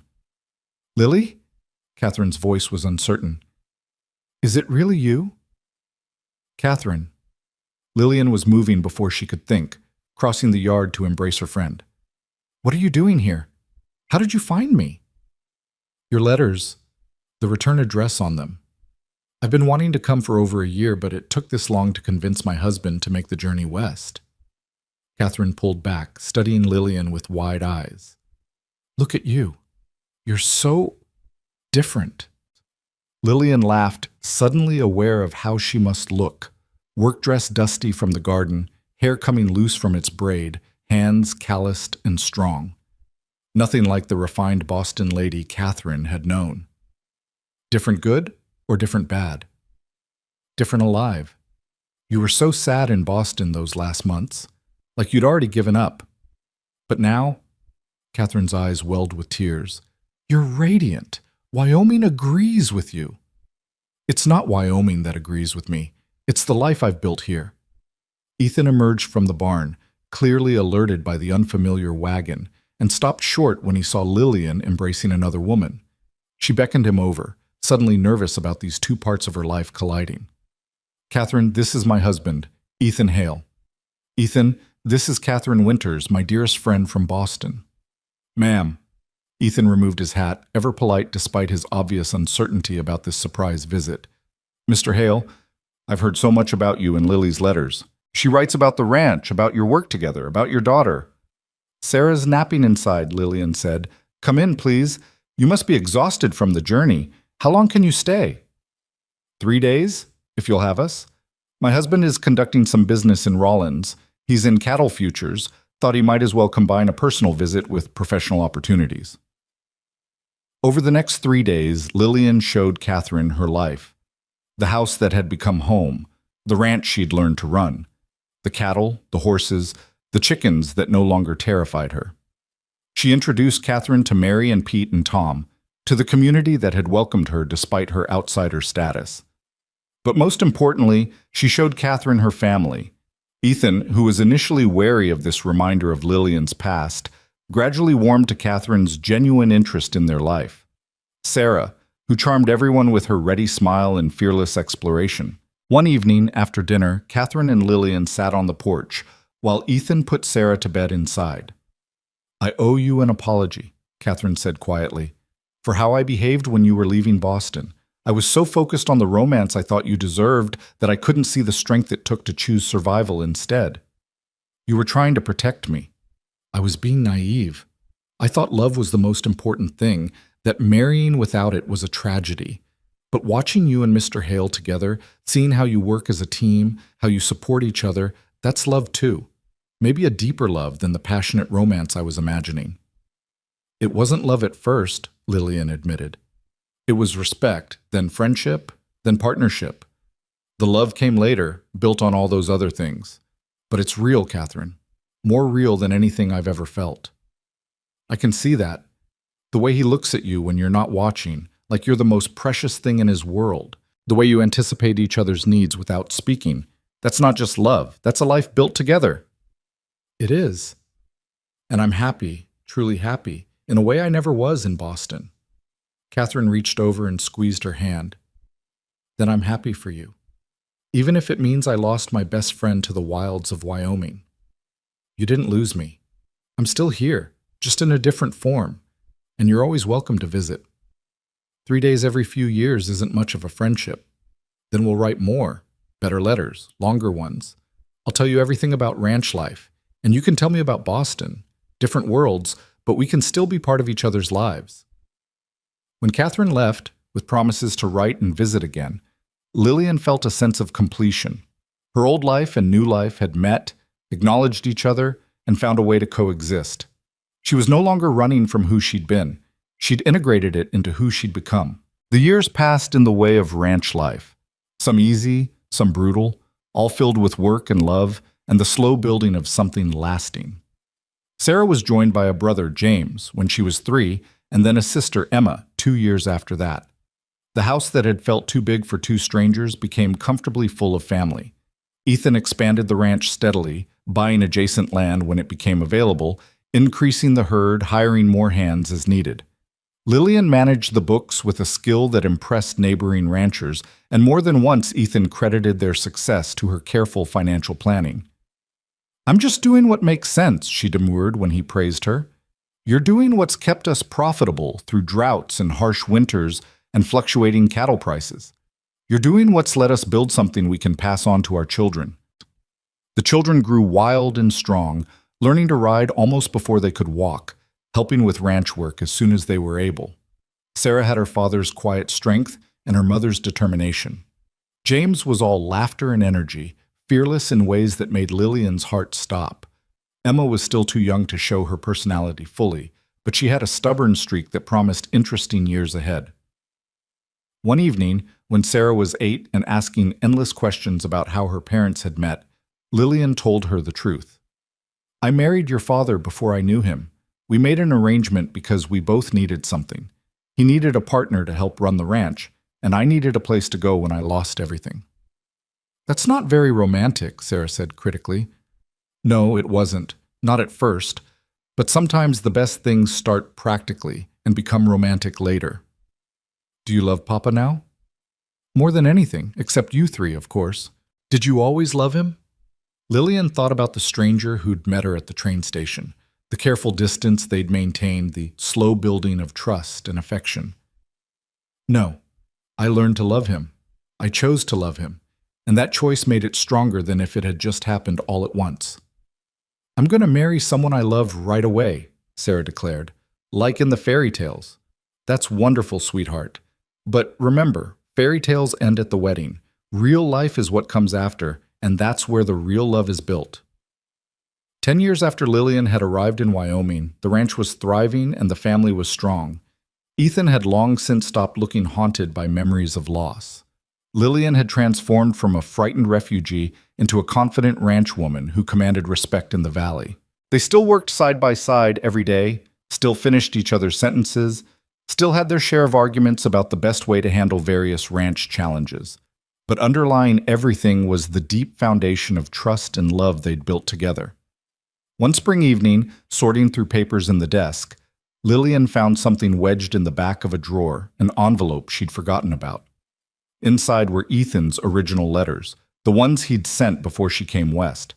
She read them again, marveling at how much and how little had changed. He'd promised partnership, respect, and security. No romance, no passion, just honest work and mutual benefit. He delivered on those promises and so much more. "What are you reading?" Ethan asked, coming to stand behind her chair. "Your letters, the ones you sent to Boston." "Terrible letters. I'm amazed you agreed to come after reading them." "They were honest letters. You told me exactly what to expect." "Did you get what you expected?" Lillian set the letters down and turned to face him. "I expected security and a roof over my head. I expected hard work and a partnership of convenience. I expected to survive." "And what did you get?" "A home, a family, a love I didn't know was possible, a life I chose for myself instead of one that was chosen for me." She stood, wrapping her arms around him. "I got everything I never knew I needed." "No regrets?" It was the question he'd asked 100 times over the years, and she'd lost track of how many times she'd answered it, but the answer was always the same. Not a single one. They stood together in the quiet house, their children sleeping upstairs, the ranch settling into evening around them.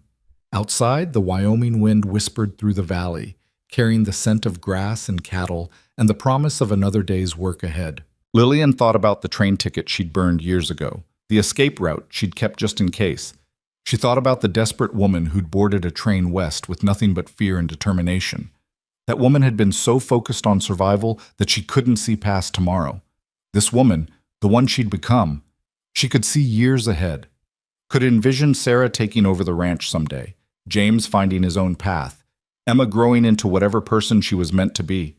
Could picture growing old with Ethan, grandchildren playing in this house, the family legacy continuing long after they were gone. "What are you thinking about?" Ethan asked, the question so familiar it was almost a ritual. How brave I was without knowing it, getting on that train, marrying a stranger, choosing survival over giving up. I thought I was being desperate and cowardly, taking the easy way out. And now? Now I know there was nothing easy about it. Building this life, learning to love you, becoming the person I am now, that took courage I didn't know I had. But I found it. We found it together. "The stranger you married," Ethan said, echoing the words from so long ago, "he turned out all right?" "Better than all right. He turned out to be exactly what I needed, even when I didn't know I needed it." "Why not the man right in front of you?" He was quoting something, and it took Lillian a moment to place it. Words he'd never actually said, but that captured the entire journey they'd taken. Why choose a stranger when you could choose someone you knew? "Because sometimes," Lillian answered, "the stranger is exactly who you need. Because sometimes knowing everything at the start means you miss the joy of discovery. Because sometimes the bravest thing you can do is take a chance on someone you don't know yet." She pulled him closer, this man who'd been a stranger and become her home. "Besides, you're not a stranger anymore. You're my partner, my love, my family. You're the person I choose every single day. And I choose you." They kissed, a gentle affirmation of everything they'd built together. Then Ethan released her with a smile. "Come on, let's check on the children and then get some rest. Tomorrow's going to be a long day. Every day is a long day on a ranch." "True, but we face them together." "Together," Lillian agreed. As they climbed the stairs to check on their sleeping children, Lillian felt a profound sense of rightness. This was the life she'd chosen. This was the family she'd built. This was the home she'd made from nothing but courage and desperation and the willingness to take a chance. The stranger she'd married had saved her, but not in the way she'd expected. He hadn't rescued her from poverty or given her security. He'd given her something far more valuable, the space to become who she was meant to be, the partnership to build something meaningful, and the love to make it all worthwhile. And she'd saved him too. Pulled him out of grief and isolation, reminded him that life could be lived instead of merely endured, given him a family to love and a future to build toward. They'd saved each other. That's what the best partnerships did. Years later, when her own children faced difficult choices, Lillian would tell them about the train ride west, about marrying a stranger, about learning that sometimes the scariest decisions lead to the most beautiful outcomes. She'd tell them that courage isn't the absence of fear, but the willingness to move forward despite it. She'd tell them that home isn't where you're born, but where you choose to build your life. She'd tell them that love doesn't always arrive in a lightning strike of passion. Sometimes it grows slowly, built on respect and partnership and shared struggle. And that kind of love, the chosen kind, the earned kind, that lasts. But most importantly, she'd tell them that they were stronger than they knew, braver than they believed, and capable of building lives they couldn't yet imagine. Because she'd done it. She'd chosen survival and found she was choosing life. She'd married a stranger and discovered a soulmate. She'd boarded a train west with nothing and built an empire of family and love and purpose. The woman who'd stood on that Boston platform with a one-way ticket and a heart full of fear would barely recognize the woman she'd become. But they were the same person, connected by courage and choice and the unwavering belief that tomorrow could be better than today if you were willing to fight for it. Lillian Hale, no longer the frightened refugee from a fallen fortune, stood on the porch of her Wyoming ranch and looked out at the life she'd built. The mountains stood eternal against the sky. The cattle grazed in pastures her family had claimed and tended. Her children slept safely in the house behind her. Her husband stood beside her, his hand finding hers without looking. This was home, not because it was familiar or easy or safe, but because she'd chosen it, and it had chosen her back. The end.